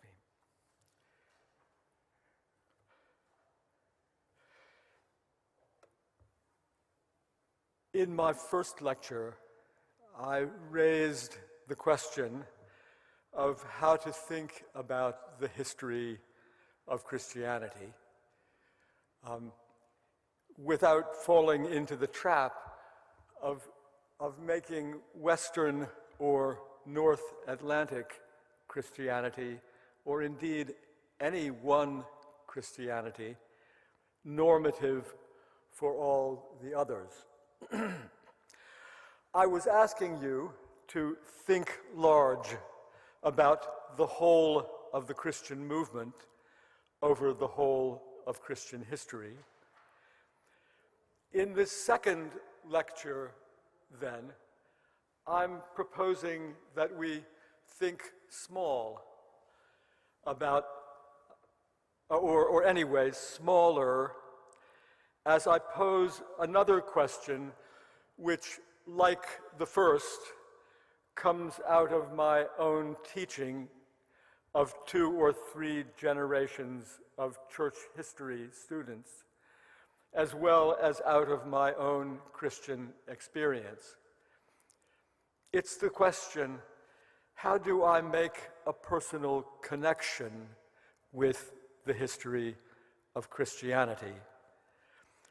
Actually, this is a question which, in my teaching, I have sometimes wished that students would ask more often, because students sometimes just assume, especially in some contexts, if they assume that the history is not theirs, but rather something strange, something probably irrelevant, something that they're required to study. But I've always wanted them to question that assumption, or rather, I've wanted them to be willing to explore how history can be both theirs and not theirs. I think there I'd want to pause and say that I'm sympathetic to the student who thinks that history is not relevant to them. I know in many of my students, especially from communities that have become marginalized, the perception that the history they are learning from me is my history, but not their own. And indeed, they have an investment often in seeing it as not their own. Of course, it's also true, I'm returning to my text here, it's also true that I've just been arguing against the imposition of an overarching narrative on Christianity, and the way that other Christians tell their story, given that they are from other cultures, means that their story is never quite your story. It's very important not to assume that it's already your story, for that would bring us back to the problem we found in the Western meta-narrative, the idea that we should accept the assumption of a story that someone else has formulated and that has come out of someone else's experience and suddenly make it our own. It's very important not to assume that it's already your story, for that would bring us back to the problem we found with the Western meta-narrative. And thus, in fact, it's always very important that we attend to the ways that other Christians' stories are different from our own story. But on the other hand, if there is truly a cloud of witnesses, a communion of the saints across time, then all Christians of every place and time are part of your community, and by definition, you have a potential relationship with them.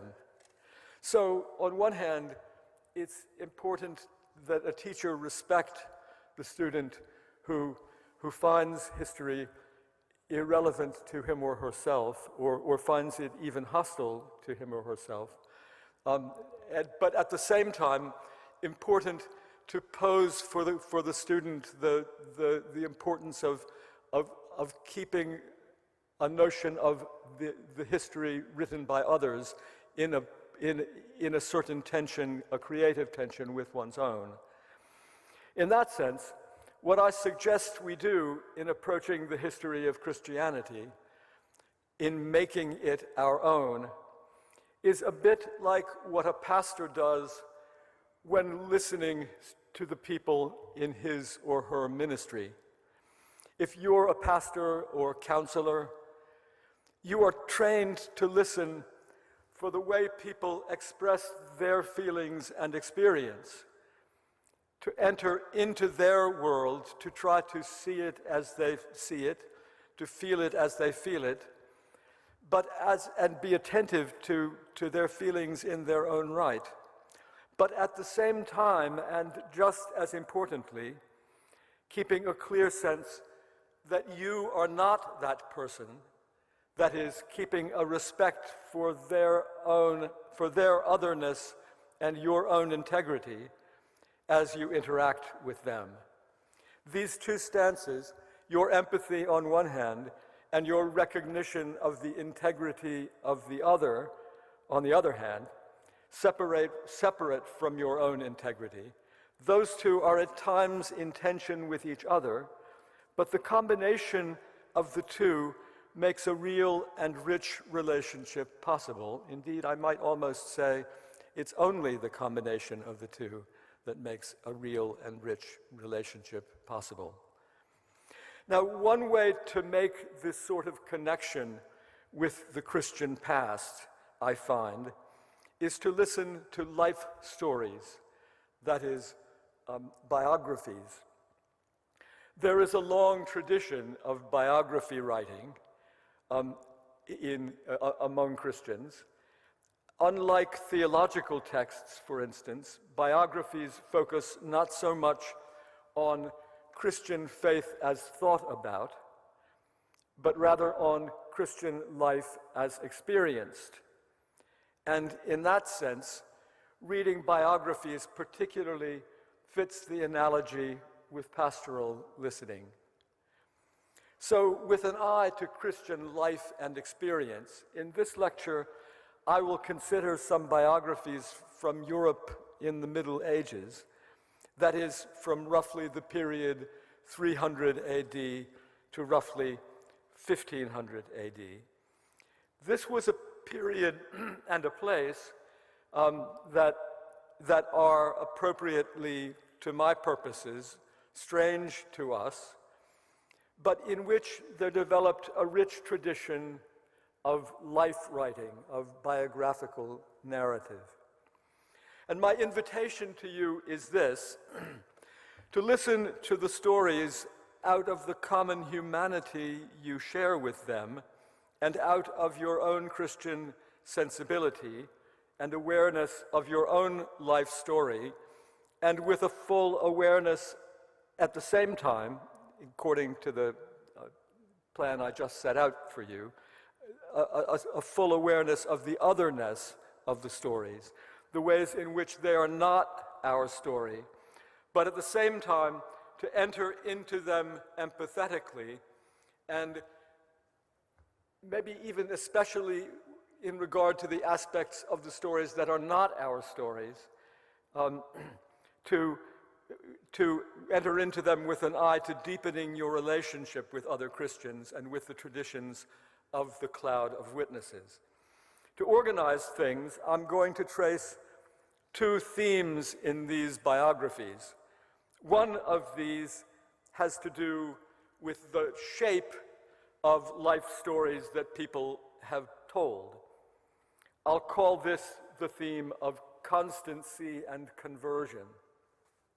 The other theme has to do with the ways that the stories show us how men and women recognized God speaking to them, and I'll call that the theme of gender and authority.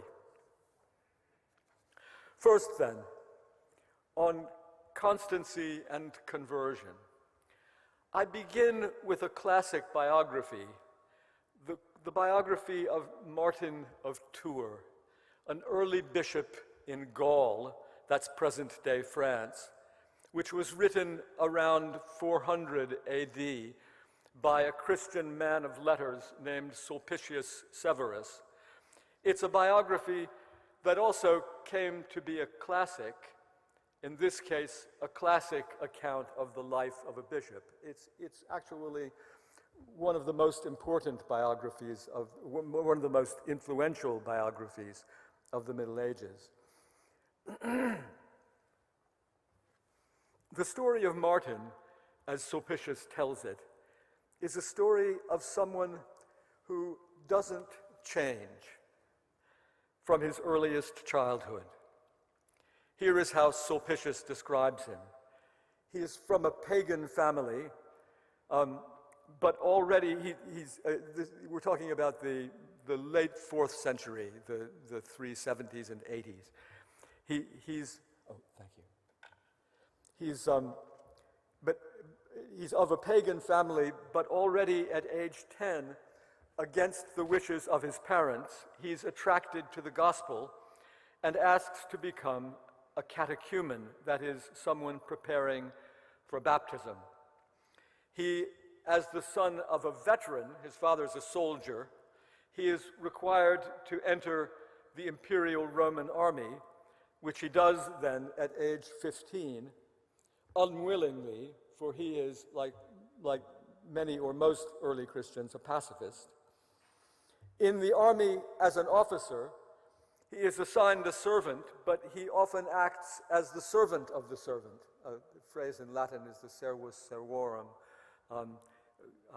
And he takes care of the servant's boots and waits on the servant at table. He stays in the army for 3 years, but, quote, kept himself free from vices, unquote. His kindness toward his fellow soldiers is great, and also his charity, and he is more than human in his patience and humility. People think of him as a monk rather than a soldier. Now, at this point, he has still not been baptized, but he is robed in good works, especially works of charity. Thus, from his earliest years, and this is important, and even before he officially becomes a Christian, as Sulpicius puts it, he is, quote, no deaf hearer of the gospel. And remember that phrase. So Sulpicius is telling us the story of somebody who is from a non-Christian family who becomes a Christian only at a certain place in his life. But as I hope you can tell from the way I've described the narrative, Sulpicius tells this story in such a way as to make Martin a Christian already before he's a Christian. He has the virtues and innate sense of the gospel from his own childhood onward. And in a certain sense, his baptism, although it's an important event, his baptism is not an event that changes him. He's already no deaf hearer of the gospel. Martin leaves the army then as a young man after telling the emperor that he would gladly go out into the battlefield unarmed because he would then come back and could come back unscathed. In other words, he has such trust in God that he would put himself before the enemy but be unhurt. Though in the meantime, the enemy has sued for peace, and Martin is not obliged to prove himself in the way that he proposed. But he is permitted to leave the army. And after this, he follows the famous Bishop Hilary of Poitiers, his mentor, to the town of Poitiers, where he begins to live as a hermit. And then miracles begin to happen around him, specifically 2 resurrections of dead persons.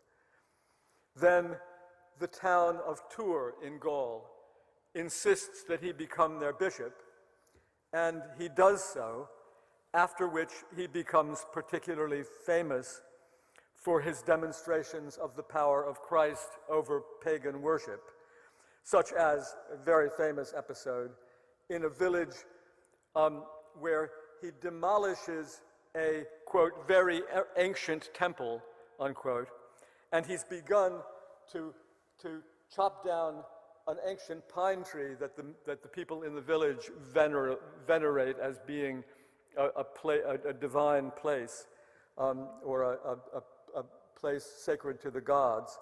And when they object to his cutting down the pine tree, he directs himself to be tied up and placed in the path of the pine tree so that it will fall upon him.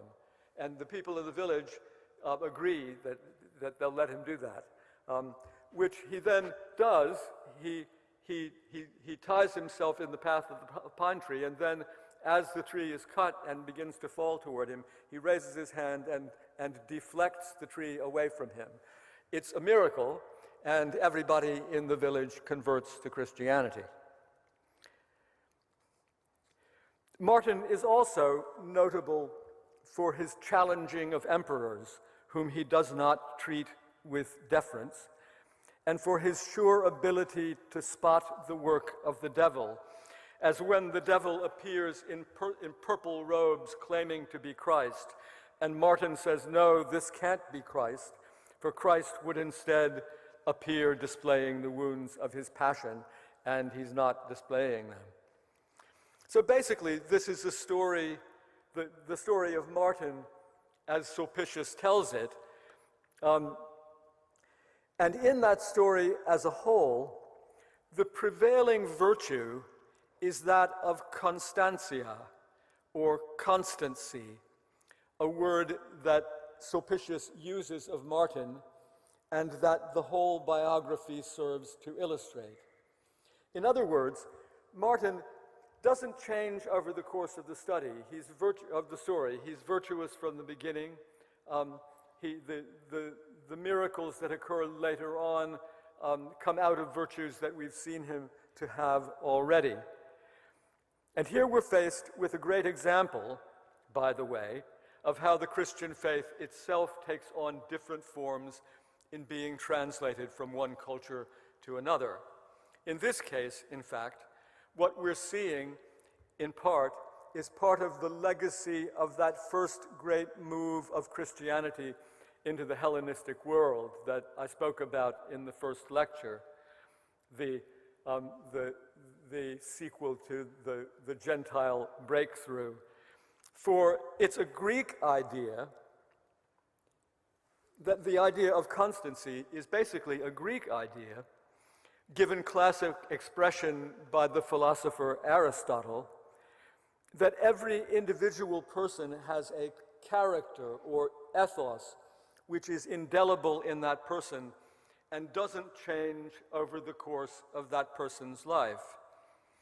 And in the literature of the pagan Roman Empire, which the Christian Sulpicius was steeped in, knew very well, there was a tradition of biography that made this constancy of character the central feature in the narrative of someone's life. To take an example, the biography of Julius Caesar, in his biography of Julius Caesar, the Roman historian Suetonius, who died in 122 AD, that is a couple of centuries before Sulpicius, presents a careful and nuanced picture of Julius Caesar's many-sided character, with many examples of his kindness, his ruthlessness, his ambition, his eloquence, his generosity, his cruelty. We have the feeling that we are encountering Caesar as we would encounter a living person in all his contradictions and depth. But Suetonius shows no interest in how Caesar got that way, or in how he may have changed. Contrary to what we would expect from a biography, Suetonius' picture of Caesar is a static picture. It's detailed and subtle, but it is also static. There we see the concept of constantia, and that is the same static quality we find in Sulpicius' picture of Martin. Sulpicius, the Christian, expresses his Christianity in terms that he has inherited from his culture. Another example of the translation principle that we spoke of before. And that Sulpicius, the 4th century Christian, should think of human life in terms of constancy, of changelessness, seems remarkable to us. It's especially remarkable, too, not just because we think of biography in terms of change, but also because we as Christians are quite aware that the Old Testament and the New Testament, too, don't present life stories as stories of constancy at all, but rather of change, and change of heart in particular. Think of David, who, confronted by the prophet Nathan, recognizes his own sinfulness and makes amends.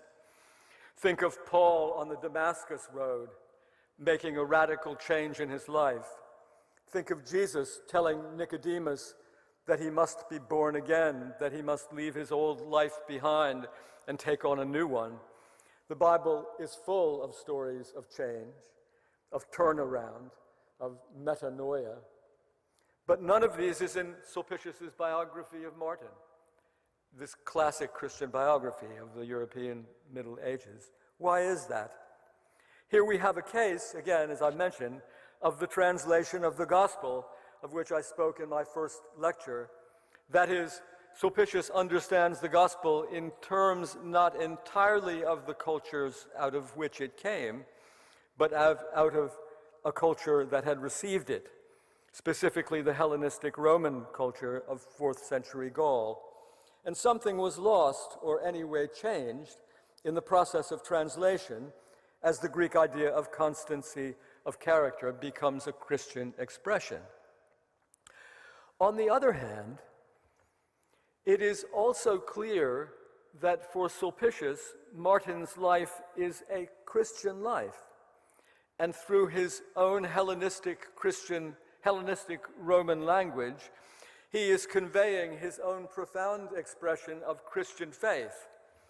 We can see this in the structure of the biographical narrative when we compare him, once again, to the great pagan Roman biographers such as Suetonius.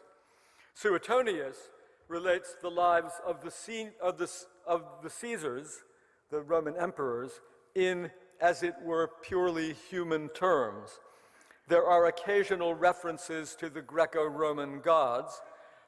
Suetonius tells us, for instance, that Julius Caesar traced his ancestry to the gods, but this at best is at best background information for Suetonius's main project of exposing the character of Julius Caesar, which is describable in purely human terms. Or we might say in horizontal terms,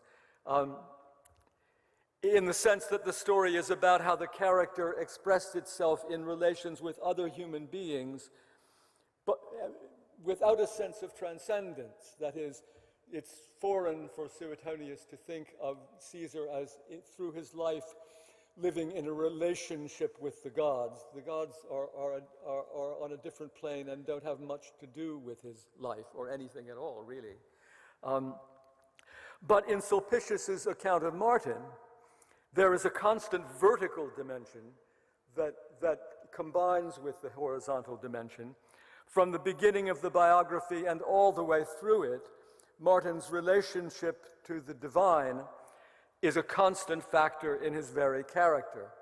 His horizontal relations with others cannot be described without implicit or very often explicit reference to the vertical relationship with Christ, so that the substance of the narrative may be thought as triangular: Martin, others, Christ.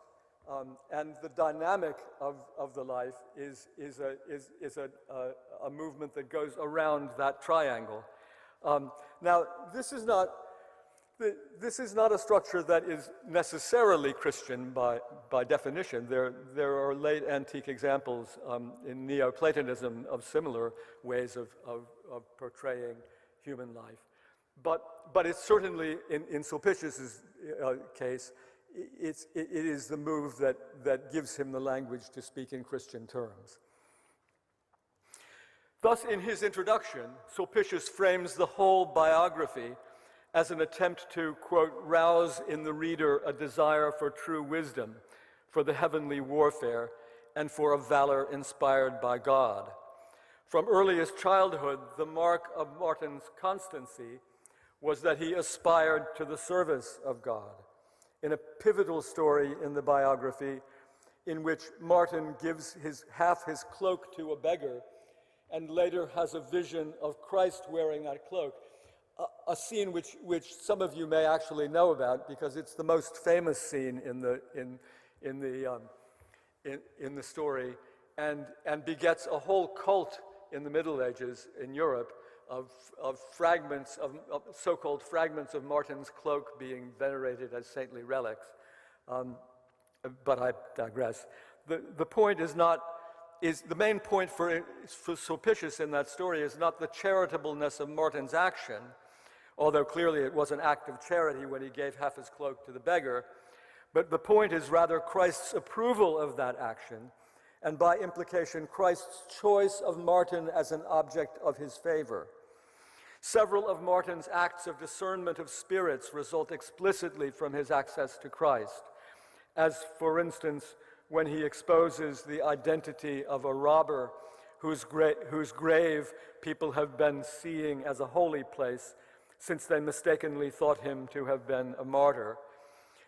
Martin reveals the robber's identity after he has prayed Jesus Christ, requesting to know whose body was in the grave, and he got an answer. Or again, when two angels appear to protect him as he sets fire to a pagan temple after he has prayed for its destruction by divine power, and that relationship with the divine being established, it stands as a subtext to all his other miracles, even when Sulpicius does not explicitly mention it. So then the combination we find in the 4th century biography of Martin, a combination of the old classical idea of constancy of character with an explicitly Christian narrative structure that makes relationship with Christ essential to that character, was itself to be the great constant in medieval Christian biography for many centuries. In thousands of saintly biographies that have survived from the medieval centuries, there is indeed some variation in the earthly vocations of the people written about. There are monks and nuns and bishops and some lay people and kings and queens, but in reading them, we're always immediately aware of what I have called the vertical, divine dimension of their relationships, and we usually search in vain for stories of radical repentance or change. Constancy of character continues to reign supreme. And it's a very striking instance, I think, of the particularity of Christianity to culture, since in that case in particular, the contrast between the constancy of medieval saints' lives and the metanoia that we find so often in Scripture is really quite striking to us. Cracks in the idea of constancy, however, begin to appear in European biographies as we get closer to the modern era. Here, the first biography of Francis of Assisi is an early and fascinating example.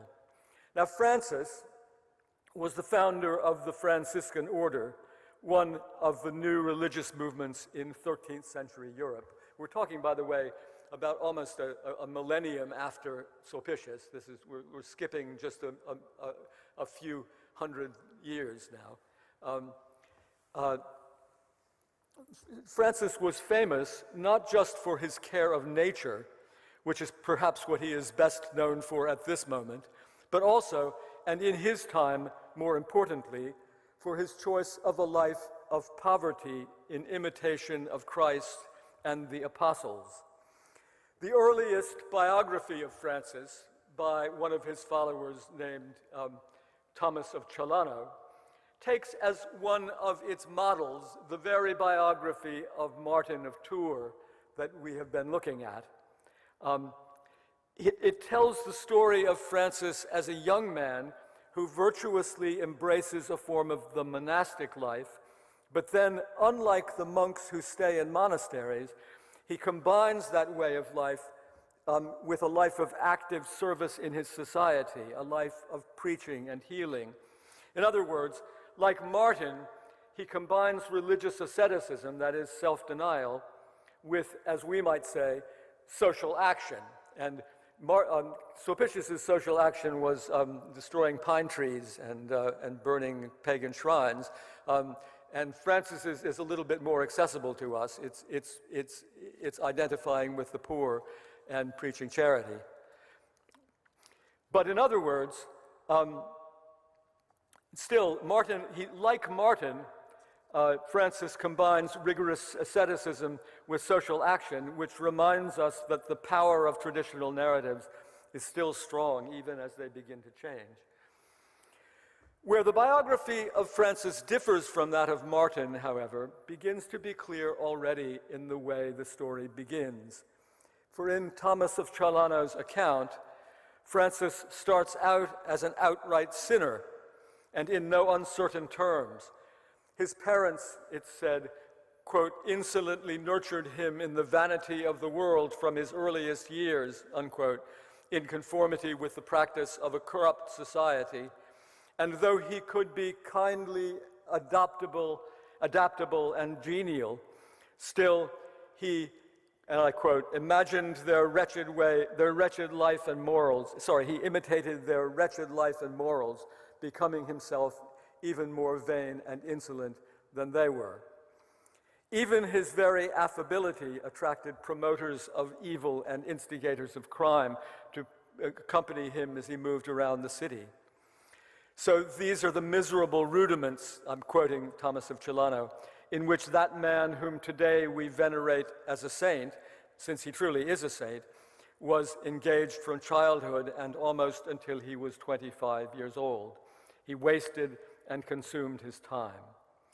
He shone in the pomp of vain glory beyond others, and because he was very rich, not greedy but prodigal, not an accumulator of money, but a dissipator of substance, a cautious businessman, but a very vain spender.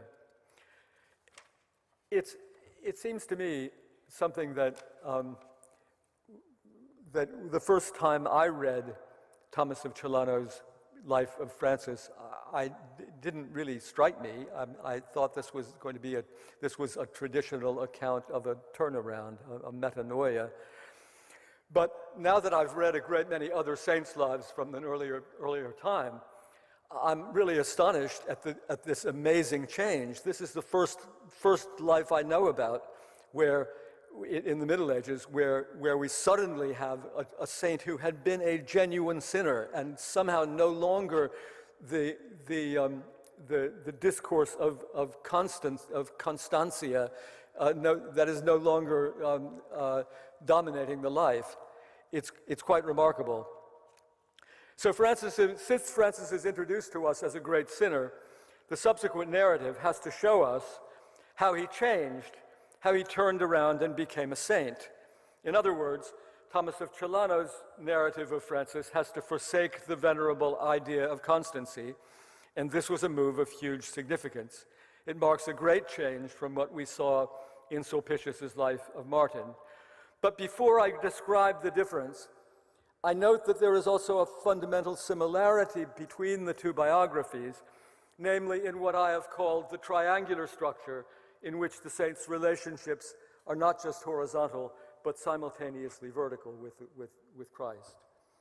And it is in the vertical relationship with God in Christ, in fact, that Thomas of Celano begins to chart the change in Francis. The way he does this is to take us into Francis's inner life, something that itself, as I'll say in a moment, was new for European biographies, and to show us a sequence of events that create a set of changes in what occupies him inwardly and in which he finds himself reoriented with respect to God. First, he experiences a bout of anxiety and illness, which sobers him. Then he has a dream in which military weapons fill his house, which paradoxically, it would seem, cause his passion for military glory to fade.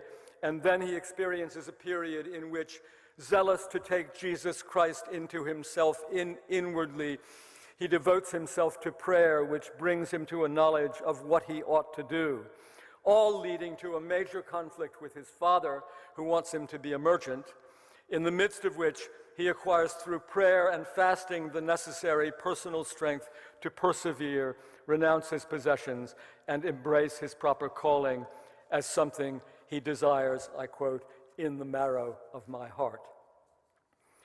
It is telling that Thomas of Celano takes as his most conspicuous quotation from the Life of Martin the phrase, "For he was not a deaf hearer of the gospel," which Sulpicius had introduced at an early moment in Martin's life to show that he was already a Christian before he was a Christian.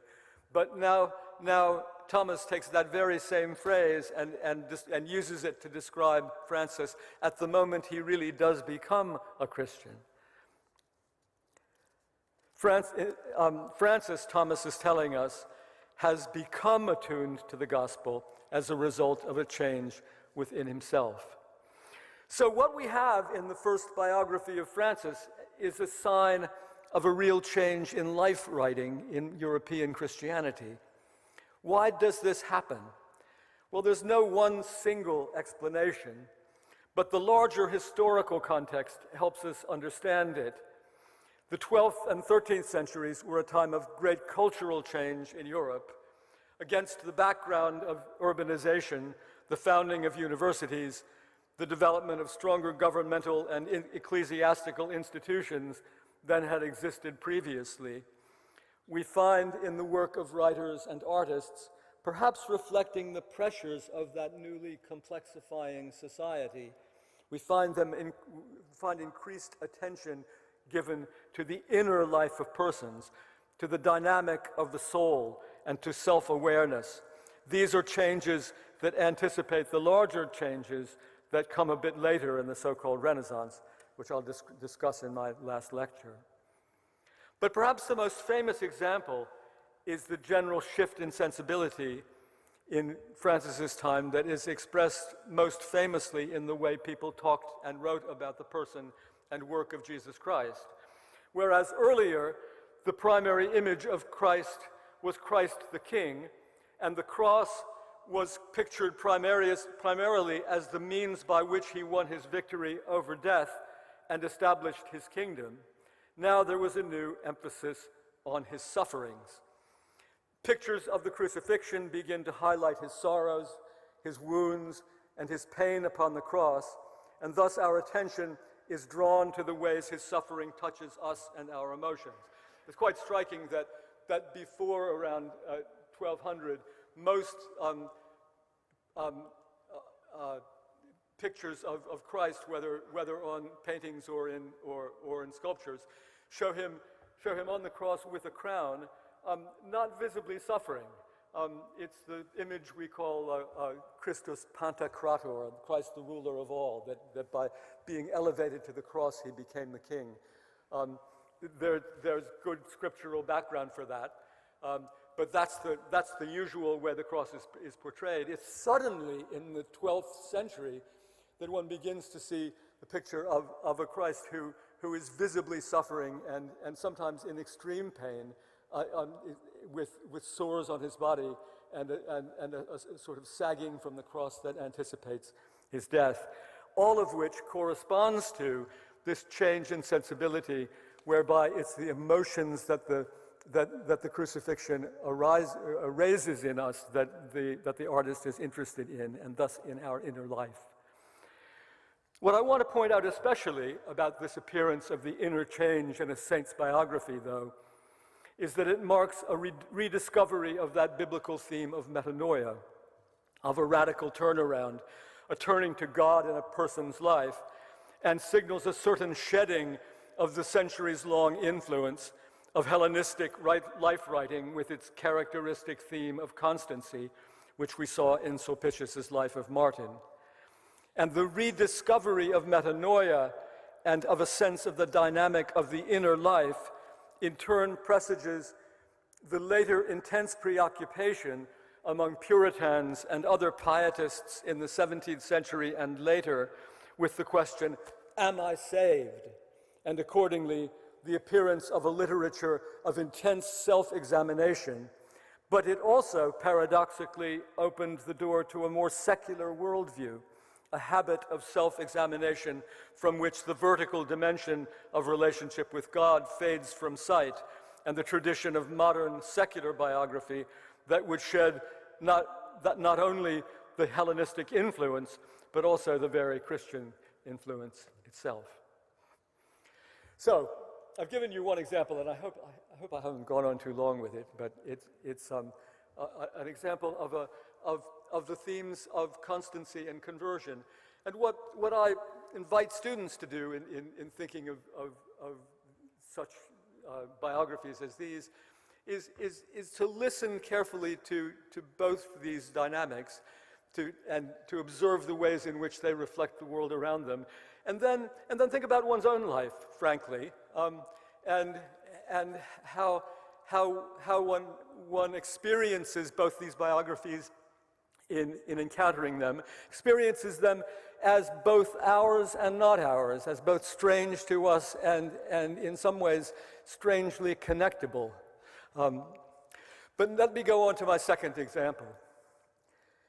If the first example was the themes of constancy and conversion in Christian life writing, the second theme I want to explore with you is the theme of gender and authority.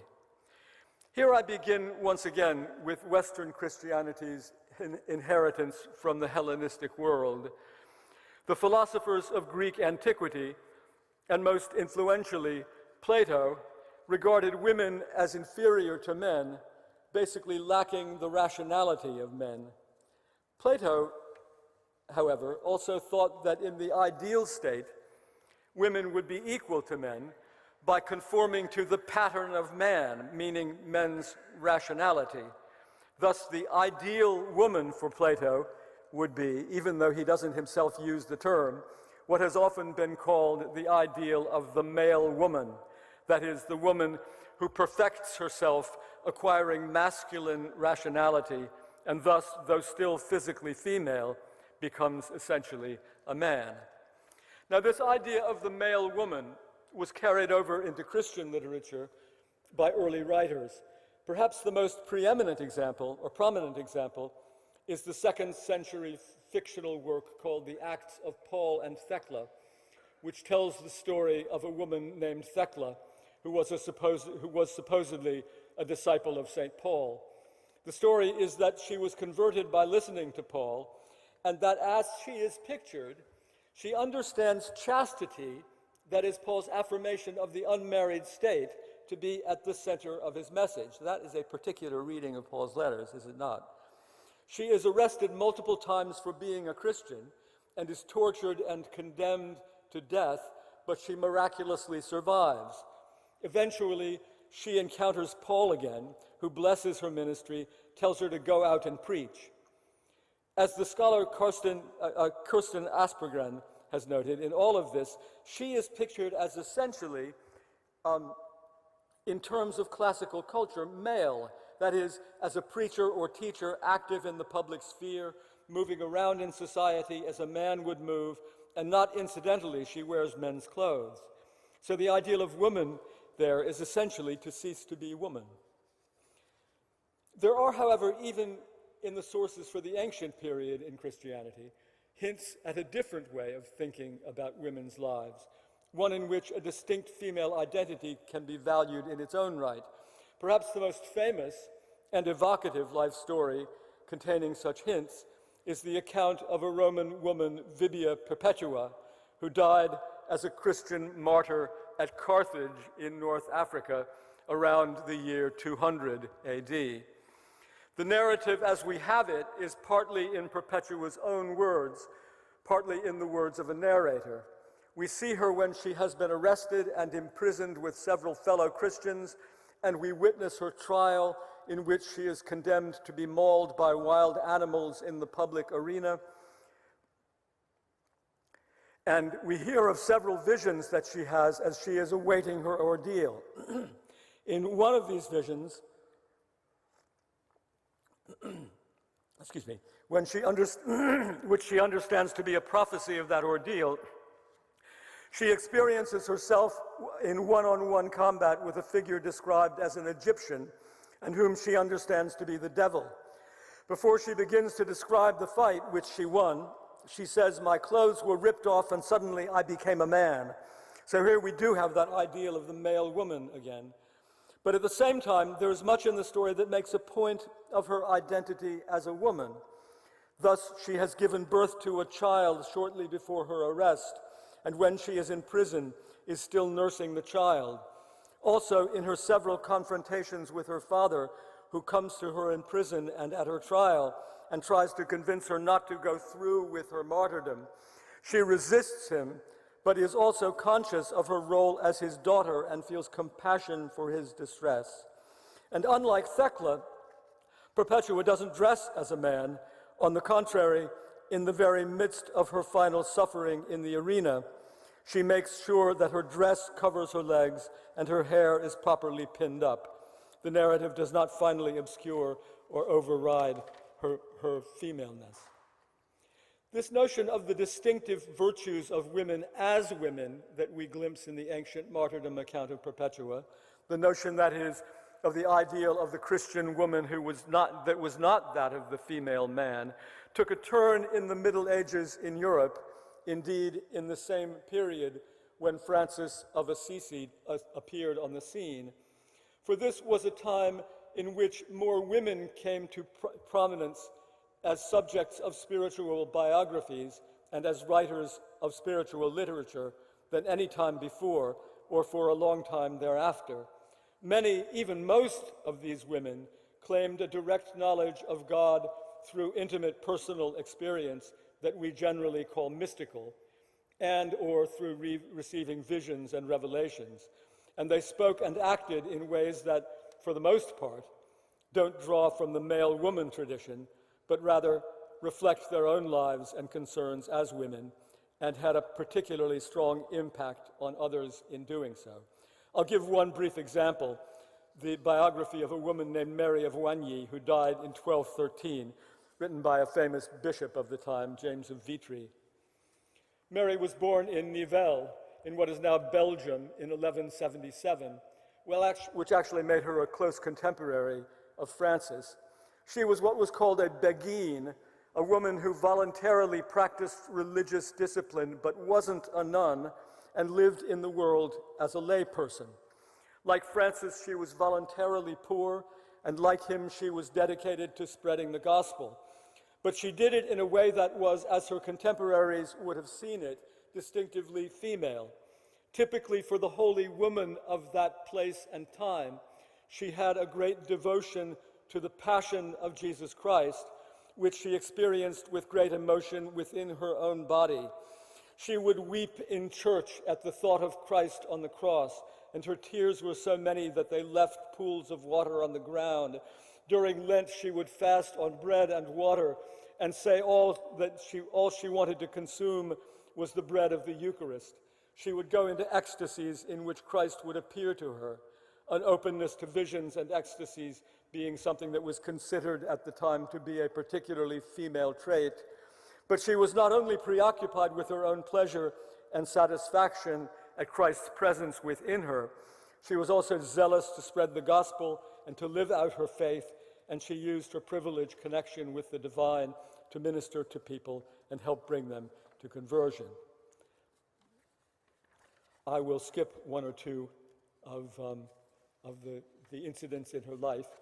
And I'll go on to say that, skipping a page there, it's not irrelevant to Mary's story that the biographer who tells us all these things was himself a man, and a powerful one, a bishop who was famous as a preacher. In fact, his fascination with Mary's closeness to Christ, her vertical relationship with the divine, seems to arise in part because James seems to have an acute sense that his very possession of institutional power, his exercise of human authority, tends to distance him from Christ, or at least not to give him the intimacy with Christ that he sees Mary to have. Indeed, it seems to be her lack of institutional power, and thus, in some sense, her very femaleness in her cultural context, which excluded her from possessing such power, that gives her that special relationship with Christ that paradoxically endows her with a spiritual power that her biographer lacks. Mary is one example of this type of holy woman, of which we encounter many others in the 12th century and the 2 centuries following. Just to name some of the best-known ones, there was Angela of Foligno, an Italian woman at the end of the 13th century, who was a so-called penitent, similar to a beguine, but also speaking of her mystical experience in a profound and poetic way, declaring that the nature of the experience challenges the adequacy of the words to express it, and who was chronicled by a priest who, like James of Vitry, was fascinated by her and acutely aware that she had an intimacy with the divine that he lacked. A century after Angela, another Italian penitent, Catherine of Siena, similarly displayed extreme devotion to Christ and spoke out of a profound sense of an intimate and constant encounter with him. But as was highly unusual, she was actively engaged in the great public affairs of the day, traveling to pacify conflicts in Italian cities and supporting the Roman Pope against his rival at Avignon in the time of the Great Schism in the Catholic Church. And there are some other women about whom I could speak. And I've skipped a page again. Why were there so many of these prominent holy women in the period of the 12th century through the 14th? Historians, including myself, have pointed to one predominant element in the Christianity of the time that was a particularly important factor. This was the so-called Gregorian reform of the Roman Catholic Church, which was the great reform movement that took the church out of the control of lay people and put it firmly in the hands of the Pope and the priesthood, which of course was male, and women were rather emphatically excluded from positions of authority in the institutional church. In the light of that development, these holy women's appearances on the scene give expression to an alternative kind of authority, a charismatic authority that depends on not on an institution or office, but rather on the divine gifts given to individuals directly. Such charismatic authority, of course, has always been a factor in one way or another in the history of Christianity, but in this particular period in the West, the distinction between institutional and charismatic authority becomes gendered, with women, though there are exceptions, as the great charismatics. And particularly interesting for this period is that for a long historical moment anyway, the two kinds of authority do not always clash, but often complement each other, as male priests like James of Vitry often find themselves fascinated by and devoted to women who embody an intimate relationship with Christ that the priest's institutional office does not provide them. Well, I've told you some stories. Let me conclude now with a bit of reflection. I've told you some stories about people in the Christian past with attention to the way these stories were told when they were new stories. And in that way, I've tried to convey a sense of how Christians in a different place and time have portrayed Christian life as lived.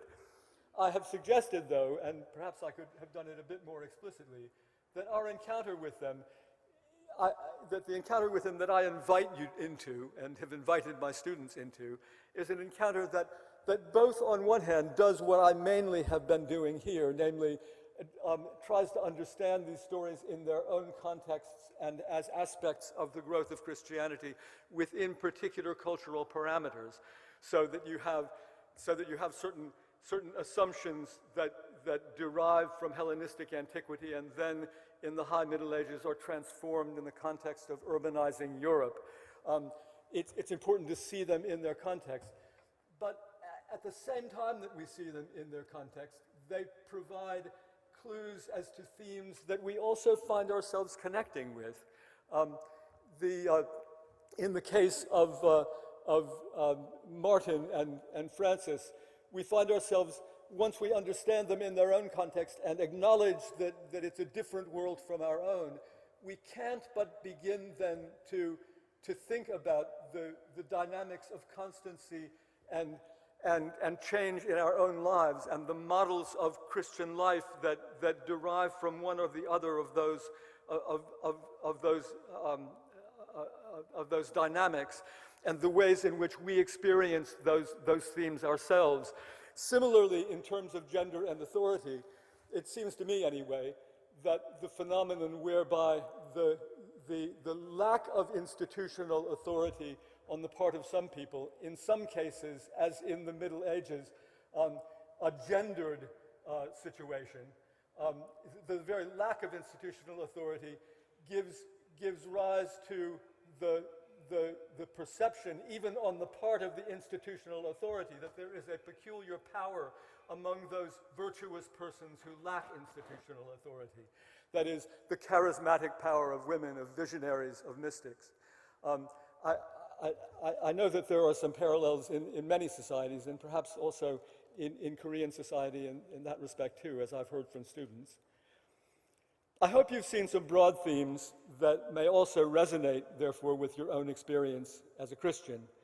In the story of Mary of Wanyu, for example, how spiritual authority may vary inversely with institutional power, or the distinctiveness of the experience and contributions of women in the church, or in the stories of Martin and Francis, the different templates we can use to tell the stories of our own spiritual lives, whether we see them in terms of continuity or discontinuity, and how we might conceive of the place of Jesus Christ in our life, the vertical relationship as it intersects with our horizontal relationships. And underlying those connections, we may make, the connections we may make, there lies the fact of the personhood of those stories, of those whose stories we hear, and of our experience of them out of our own personhood, the mysterious experience of human relationship, which touches us in ways beyond reason and analysis and helps us feel the reality of the communion of saints. But at the same time, and this is the point I want to leave you with and that we don't lose sight of, encountering Christians of the past is not simply a matter of experiencing connections and extracting lessons for ourselves. For we must also respect the strangeness, the otherness of the past, in ways that people's experiences in the past and the coherence of their cultures are different from our own, ourselves and our own cultures. And it is just as important to acknowledge and respect that otherness as it is to find the connections. History is always both ours and not ours. Again, I invoke the parallel between historical understanding and pastoral listening. As pastors, we would disrespect and fail those we serve if we tried only to obliterate the distinction between us and themselves. And especially for us as Christians, it is important to understand the coherence and knowledge of the otherness and of the forms of Christianity of our own past and present, of the ways in which they are not ours, that even when, in our own terms, we feel we need to disagree with them. For to recall my first lecture here at the end of the second, in human history, Christianity exists in the cultural forms into which it has been translated, and to respect that fact is of the essence of our own witness to the faith. Thank you. Dr. Coakley. Thank you, Dr. Coakley. Once again, let's give him a big hand with thanks.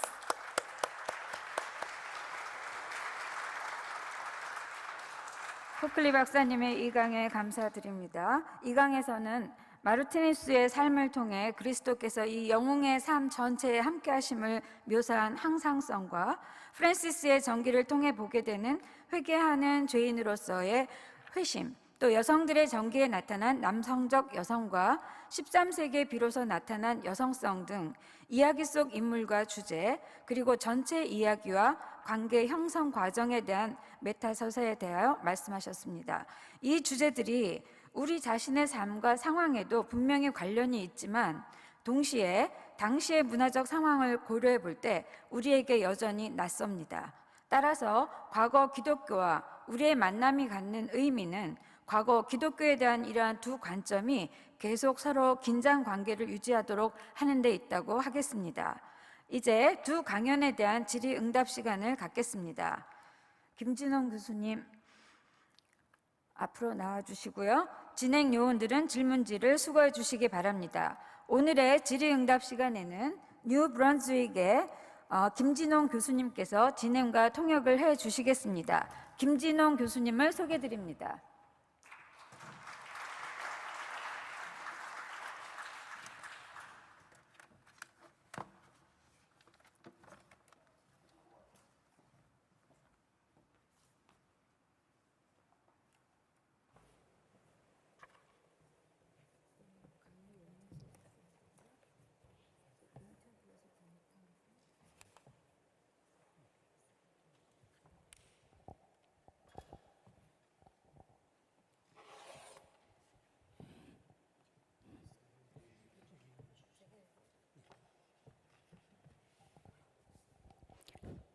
첫 번째 질문입니다. 오늘날 강의 1에서 나온 질문인데요. 오늘날 한 국가 안에 다양한 인종의 유입으로 다문화 사회를 이루고 있는데 이러한 경우 한 국가 안에서 사용되는 문화와 언어로 번역된 복음의 메시지가 다른 인종과 문화의 사람들에게 어떻게 적용될 수 있을까요? 예를 들어서 한국어 성경과 기독교 문화가 한국 사회에 유입된 이슬람권 사람들에게 어떻게 적용되어야 할까요? 질문입니다.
I'll answer the question as best I understand it, and would invite the questioner to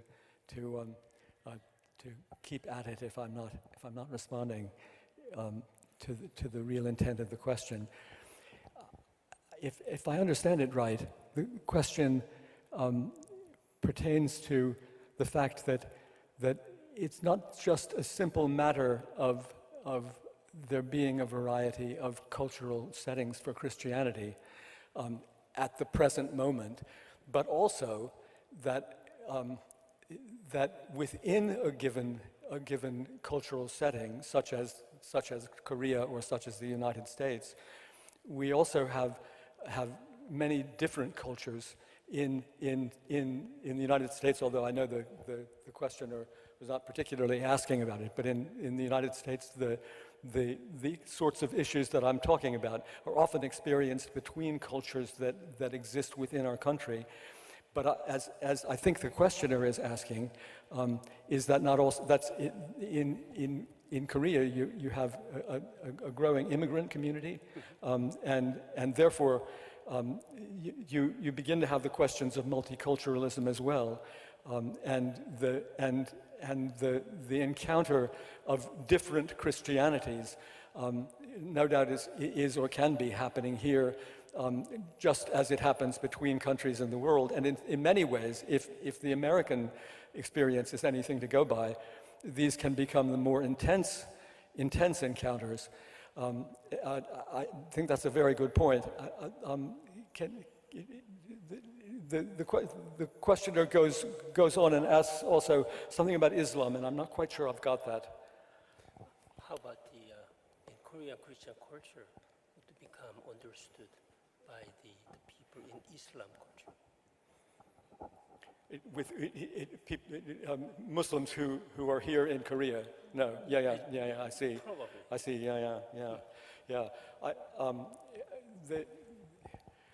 I guess the only analogy I have for that is the existence of Islam in America as well, and the perception of Christian culture by Muslims. Although there, the Muslims, it seems to me, it's the marginality of Muslim communities, or the self-perceived marginality, that's the chief thing. The Muslims tend to see themselves, tend not to emphasize their understanding of Christianity, but to be focused on their resilience as a group.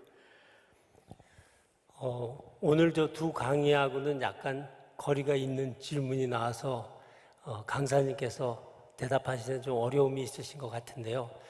본인은 이 문화적으로 다양한 그 미국 사회에 살면서 우리 한국도 문화적으로 다양하고 또 다른 나라에서 이민들이 이주해 온 사람들이 늘어나고 있기 때문에 거기서 생긴 질문인 것 같습니다.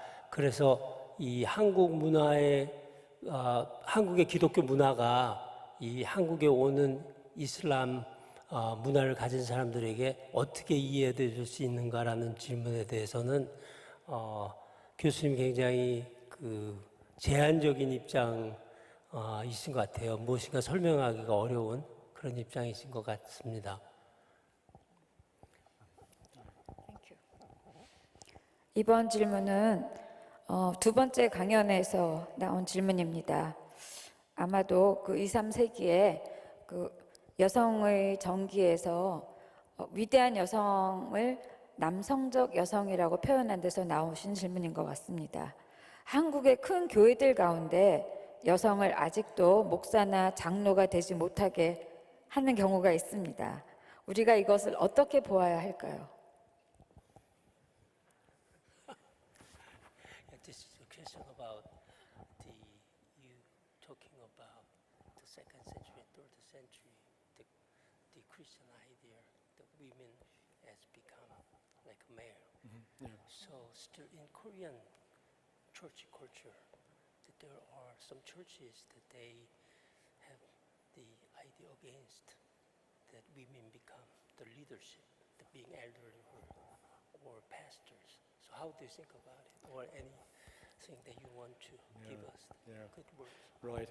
Yeah. If the question is about the relevance of the current relevance of the early Christian tendency to think of the ideal woman as being male, I think it's probably not irrelevant. And I guess the question is that how might that example be heard by a present day congregation or minister who is opposed to women's ordination and doesn't see women's leadership in the church as proper.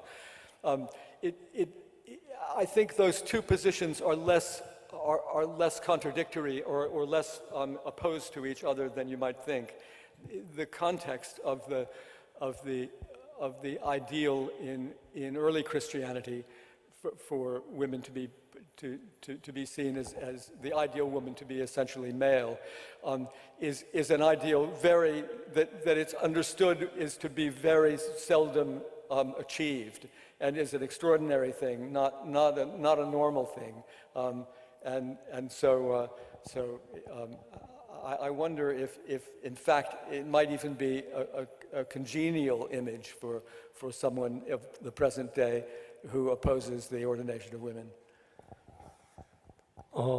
초대교회 때에 이상적인 여성을 여성적 남성상으로 한 것에 대해서 강의에 언급해 주셨는데, 그것은 그 당시 초대교회가 가졌던 그 상황 속에서 그렇게 이해되어졌던 것이고, 또 그렇게 여성적 남성상의 아이디어를 이루는 것이 쉬운 일이 아니었기 때문에 또한 그렇게 기록이 되어 있지만, 오늘날 한국 기독교회에서 여성이 가지고 있는 여성의 안수 문제, 장로나 목사 안수 같은 문제들은 그런 것과 대립각이 되어서는 안 되고 좀 더 우리가 유동적으로 이해할 수 있어야 된다고 생각을 합니다.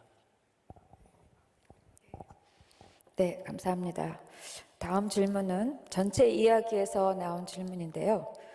복음이 문화와 적용될 때 이런 어떤 문화에 예언가적 비판을 하거나 어떤 문화를 존중하여 받아들이는 원리가 있습니까?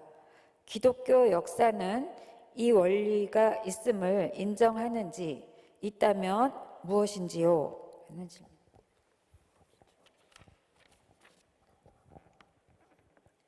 It is about the conclusion of your first lecture, talking about the gospel, the relationship between gospel and culture, and that we have to respect the culture, given the context, but that at the same time the consistency of the gospel. So in this relationship, you gave your personal understanding those points, right? That what would be the more prophetic understanding for the future of the church and relationship. So in relation to that, what do you want to give us? Good words. Is there any example that you think of? Of the relation between of the proper relation between Right, culture and gospel. the gospel.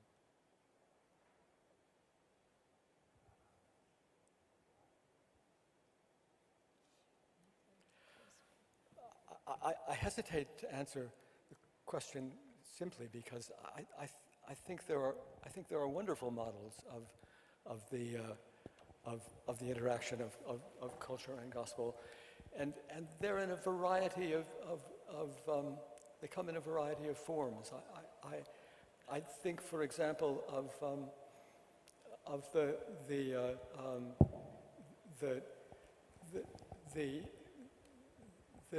liberation theologies of someone like James Cone, and the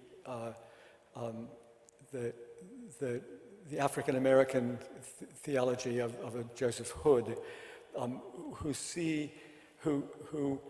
who in slightly different ways see that Christianity can become a prophetic influence in the world precisely because of its rootedness in the gospel, and also and that's for instance, the case of James Cone, or in the case of Hood. I don't know if people know the theology of Joseph Hood. You and I have read him, who speaks of an Afro-centered Christian faith, and rather daringly it dares to try to minimize the Greek influences within even early Christianity, and to assert a Christian faith that is more normatively African. I can't read him and know exactly what he's speaking about because I'm not African, but it's exciting that he's willing to do that. Those are two examples. Another example would be the movement that was begun by Leslie Newbigin, who was a British person who had been a bishop in the Church of South India, and who's fathered a movement to assert the ways in which Christianity challenges the culture, and actually to think about local church organization and mission as specifically an attempt to both love and distinguish oneself from the tendencies of the culture around one. 강사님께서 이 질문에 대해서 세 가지 예를 들어서 대답을 해주셨습니다. 다시 질문을 강사님이 이해한 바로 여러분께 설명드리자면, 오늘 1강에서 우리가 받아들인 복음과 그 다음에 그 받아들인 그 문화와의 관계에 대해서 강의를 해주시면서 내리신 결론 속에서 질문이 유추된 것 같습니다. 그래서 어떤 이 복음과 문화의 관계에 있어서의 예언자적인 비판, 그것을 세 가지 예를 들어주셨는데요. 첫째는 제임스 콘이라고 하는 미국의 해방신학자가 미국 사회가 처한 상황 속에서 미국이 갖는 인권 문제에 대해서 60년대, 70년대를 거치면서 어떻게 이해되는가에 대해서 설명해 준 것. 두 번째는 그 조셉 후드라고 하는 그 뉴욕에서 강의를 하다가 좀 일찍 돌아가신 분이 계신데요. 그분은 그 아프리카 사람들이 그 기독교 복음이 그 서양의 그 내러티브를 통해서 이해되어 온 그런 서구 중심적인 기독교사 이해 속에서 아프리카 사람들이 계속해서 그런 힐압적인 문화를 바탕으로 복음을 계속해서 이해해야만 되는가라는 데에 도전을 주었습니다. 그래서 그분을 두 번째로 예를 들었고요. 세 번째는 그 레슬리 뉴비긴이라고 우리 한국교회도 잘 소개되어 있는 뉴비긴의 입장을 통해서 예를 들어주면서 이 복음이 문화와 갖는 관계성이 오늘 강의해 주신 것처럼 얼마나 유기적인 관계에 있는가, 즉 복음을 받아들인 민족이 가지고 있는 자기들의 정체성을 유지해가는 것도 중요하지만 동시에 초대교회부터 이어져 온 그런 그 구름같이 허당한 증인들, 그리고 또 성도의 교제, 이 맥락 속에서 우리가 계속돼야 되는 그 기독교인으로서의 또한 새로운 정체성과의 유기적인 관계가 잘 이해되어져야 된다고 생각합니다. 네, 감사합니다. 두 가지 질문만 더 해보도록 하겠습니다. 강의 중에서 기독교의 열정의 횃불이 계속적으로 옮겨가고 있다고 하셨습니다. 아마 그 문장을 보고 질문을 하신 것 같습니다. 한국과 유럽, 미국, 온 세계가 예수 그리스도의 복음이 점점 약해져 간다고 생각하는데 다시 회복될 수 있을까요? 성령의 시대로 다시 돌아갈 수 있을까요?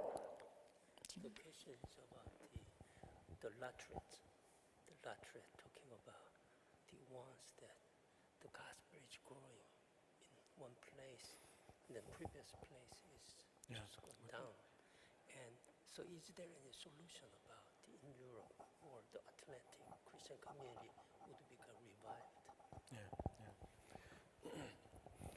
Yes, I think the question, as I understand it, is that perhaps, especially picking up on that quotation, that rather shocking quotation of Walls, that just like the Christianity that existed around Augustine in his time in in North Africa has disappeared.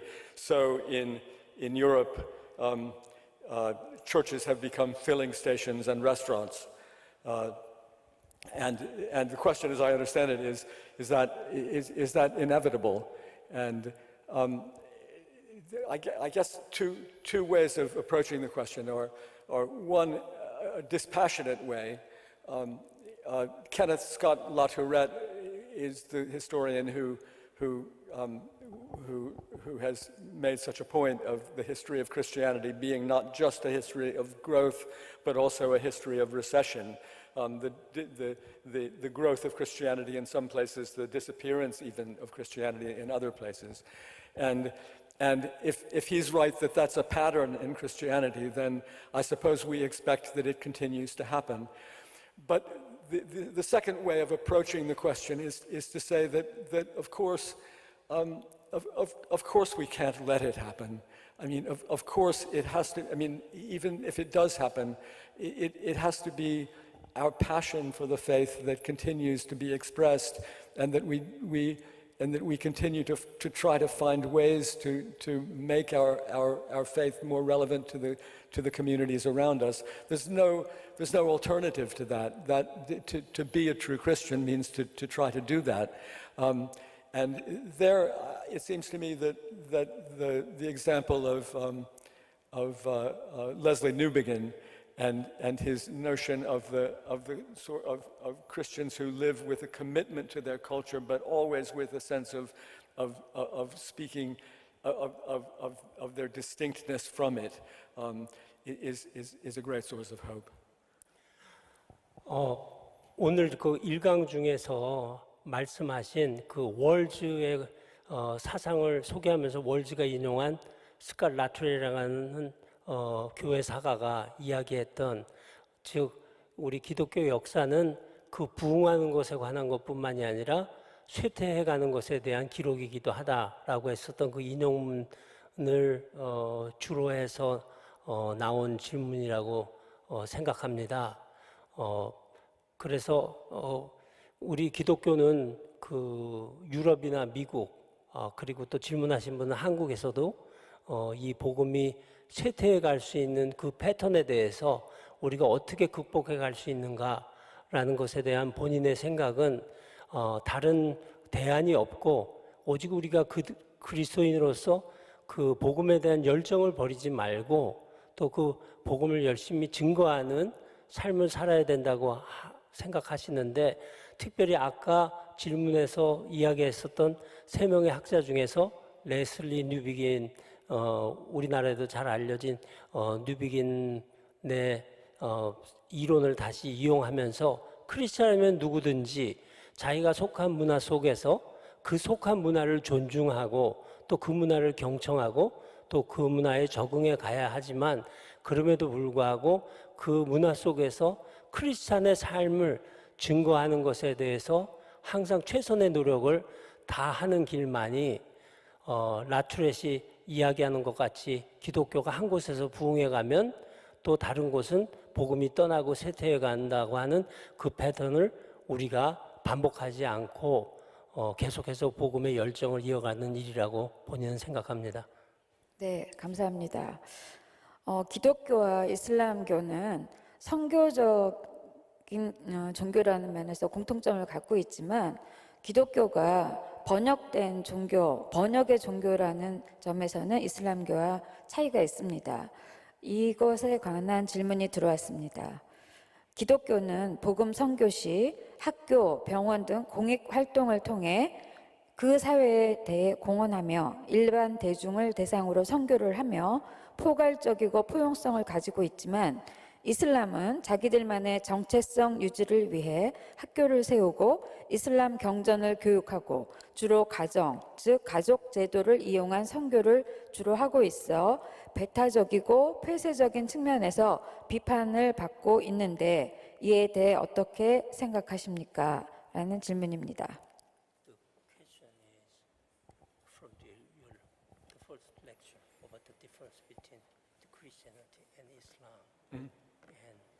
Christianity is continuously translated into given culture and their language, whereas Islam is keeping their Quran in their own Arabic language.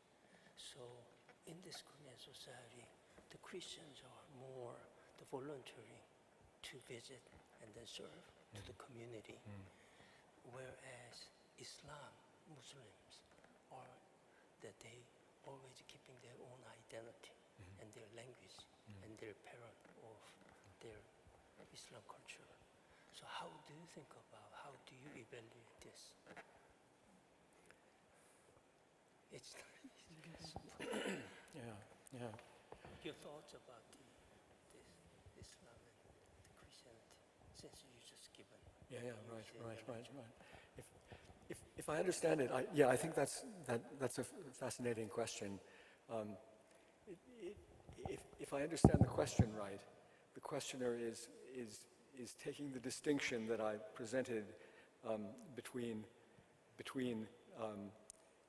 Christian mission and Islamic mission, and the role of language in both those, and observing that Muslims in Korean culture, that there's also a certain separation whereby Muslims keep themselves separate from the rest of the culture in a culture like such as Korea. 제가 바로 질문을 이해했다고 생각한다면 제가 강의 속에서 이야기한 우리 기독교는 계속해서 주어진 문화와 그 언어로 번역해 가려고 하는 노력에 비해서 이슬람이 가지고 있는 자신들의 언어나 문화에 대한 고수 같은 것, 이런 차별점을 이야기한 것을 통해서 이 질문이 나왔다고 생각하고, 질문에 의하면 한국 사회에서는 그 기독교가 좀 더 다른 문화권 속에서 좀 더 접촉을 시도하고 전도하려고 노력하는 데 반해서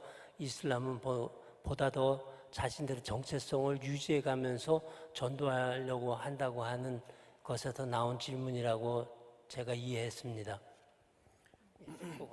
That's the way. I'm sorry.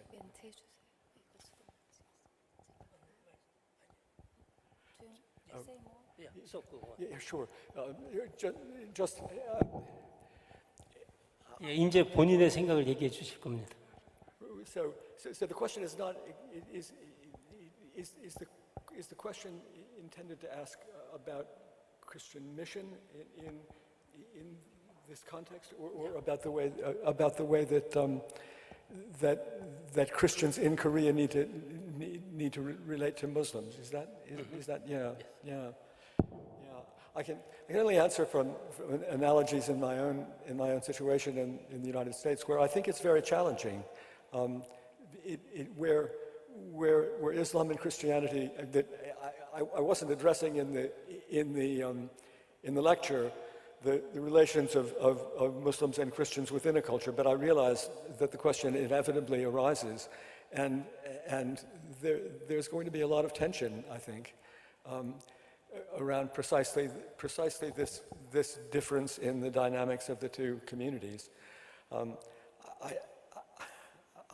suppose that in Korea, as in America, Muslims are still a sort of marginalized community. Is that right? And so there's an added dimension there, which calls for compassion and understanding on the Christian's part. In fact, maybe more compassion and understanding than we perceive as receiving from the other side. But how can we as Christians but give that compassion and understanding? 제가 이 질문에 대해서 대답 드릴 수 있는 것은 제가 미국인으로서 제가 가지고 있는 미국 사회 속에서 이해 안에서 대답을 드리도록 노력하겠습니다. 미국은 물론 기독교와 이슬람 문화가 공존하기 때문에 제 강의에서는 기독교와 이슬람 문화가 공존하는 상황에 대해서는 설명하지 않고 기독교의 선교 역사와 이슬람의 선교 역사에 대한 라민 세나의 입장에 대해서 설명함으로써 여러분한테 그 디스팅션, 그 구별을 여러분에게 배경으로 설명을 드린 것 뿐인데 미처 생각하지 못한 것은 한 문화 속에서 이 기독교와 이슬람이 공존하는 상황에 대해서는 제 강의에 포함되지 않았습니다. 그리고 미국에서 살고 있는 저로서는 미국에서는 여전히 기독교가 주종을 이루고 있고 무슬림이 굉장히 소수이기 때문에 거기에 대한 관계는 대답하기가 좀 어렵고 앞으로 어떻게 전개될지 모르지만 우리 크리스찬으로서는 좀 더 적극적으로 다른 문화권이나 종교에 대해서 이해하려고 노력하고 그러나 또한 동시에 우리가 가지고 있는 복음 전도의 상황을 잊지 않아야 된다고 본인은 생각합니다.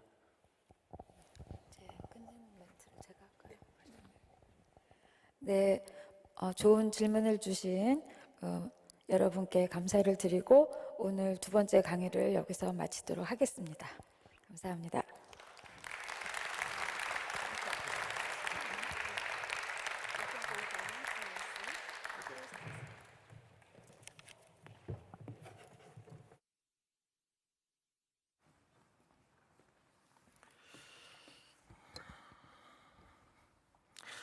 예, 다시 수고해 주신 우리 코콜리 박사님과 김진홍 교수님께 큰 박수로 감사의 표시를 하도록 하겠습니다. 감사합니다.